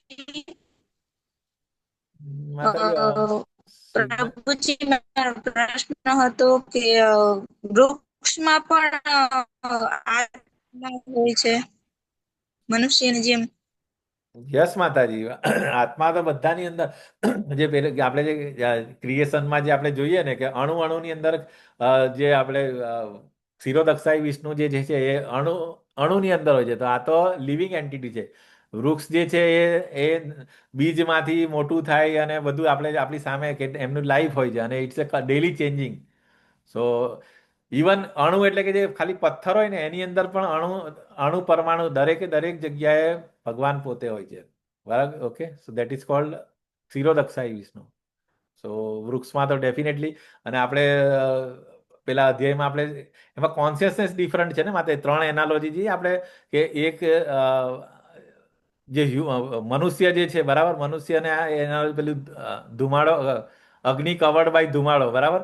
પછી જે બીજું જે છે એનાથી થોડી ઓછી કોન્શિયસનેસ, તો પછી આની અંદર આવે, બરાબર. અને એ પેલી છે ને, અને કયું એનાલોજી, એક અગ્નિ અને ધુમાડો, પછી સેકન્ડ જે છે એ અરીસો અને ડસ્ટ, બરાબર.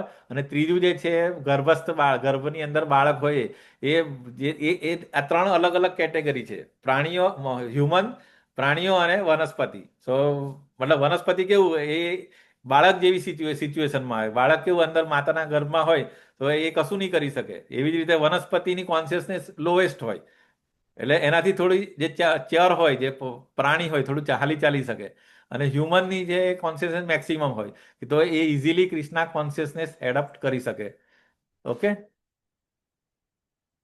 યસ રાજેશ પ્રભુ, હરે કૃષ્ણ. હરે કૃષ્ણ પ્રભુજી. દંડવત પ્રણામ પ્રભુજી, હરે કૃષ્ણ. કોઈ પ્રશ્ન નથી મારા, પણ આપણે પેલું સેશન પૂરું થાય ને એટલે માળા કરીએ છીએ દરરોજ એક. હા યસ, એ પણ હા, પછી આપણે ક્વેશ્ચન કરીએ છીએ ને. યસ, હા, પછી ક્વેશ્ચન કરીએ છીએ. હા, સોરી યાર, સારું તમે યાદ અપાવ્યું. હા, હરે કૃષ્ણ. ઓકે, તો આપણે પેલા માળા કરી લઈએ. યસ, એ વેરી ઇમ્પોર્ટન્ટ. એક જ મિનિટ, મારી માળા લઈ આવો તો મને. મારી માળા ક્યાં છે? મારી માળા.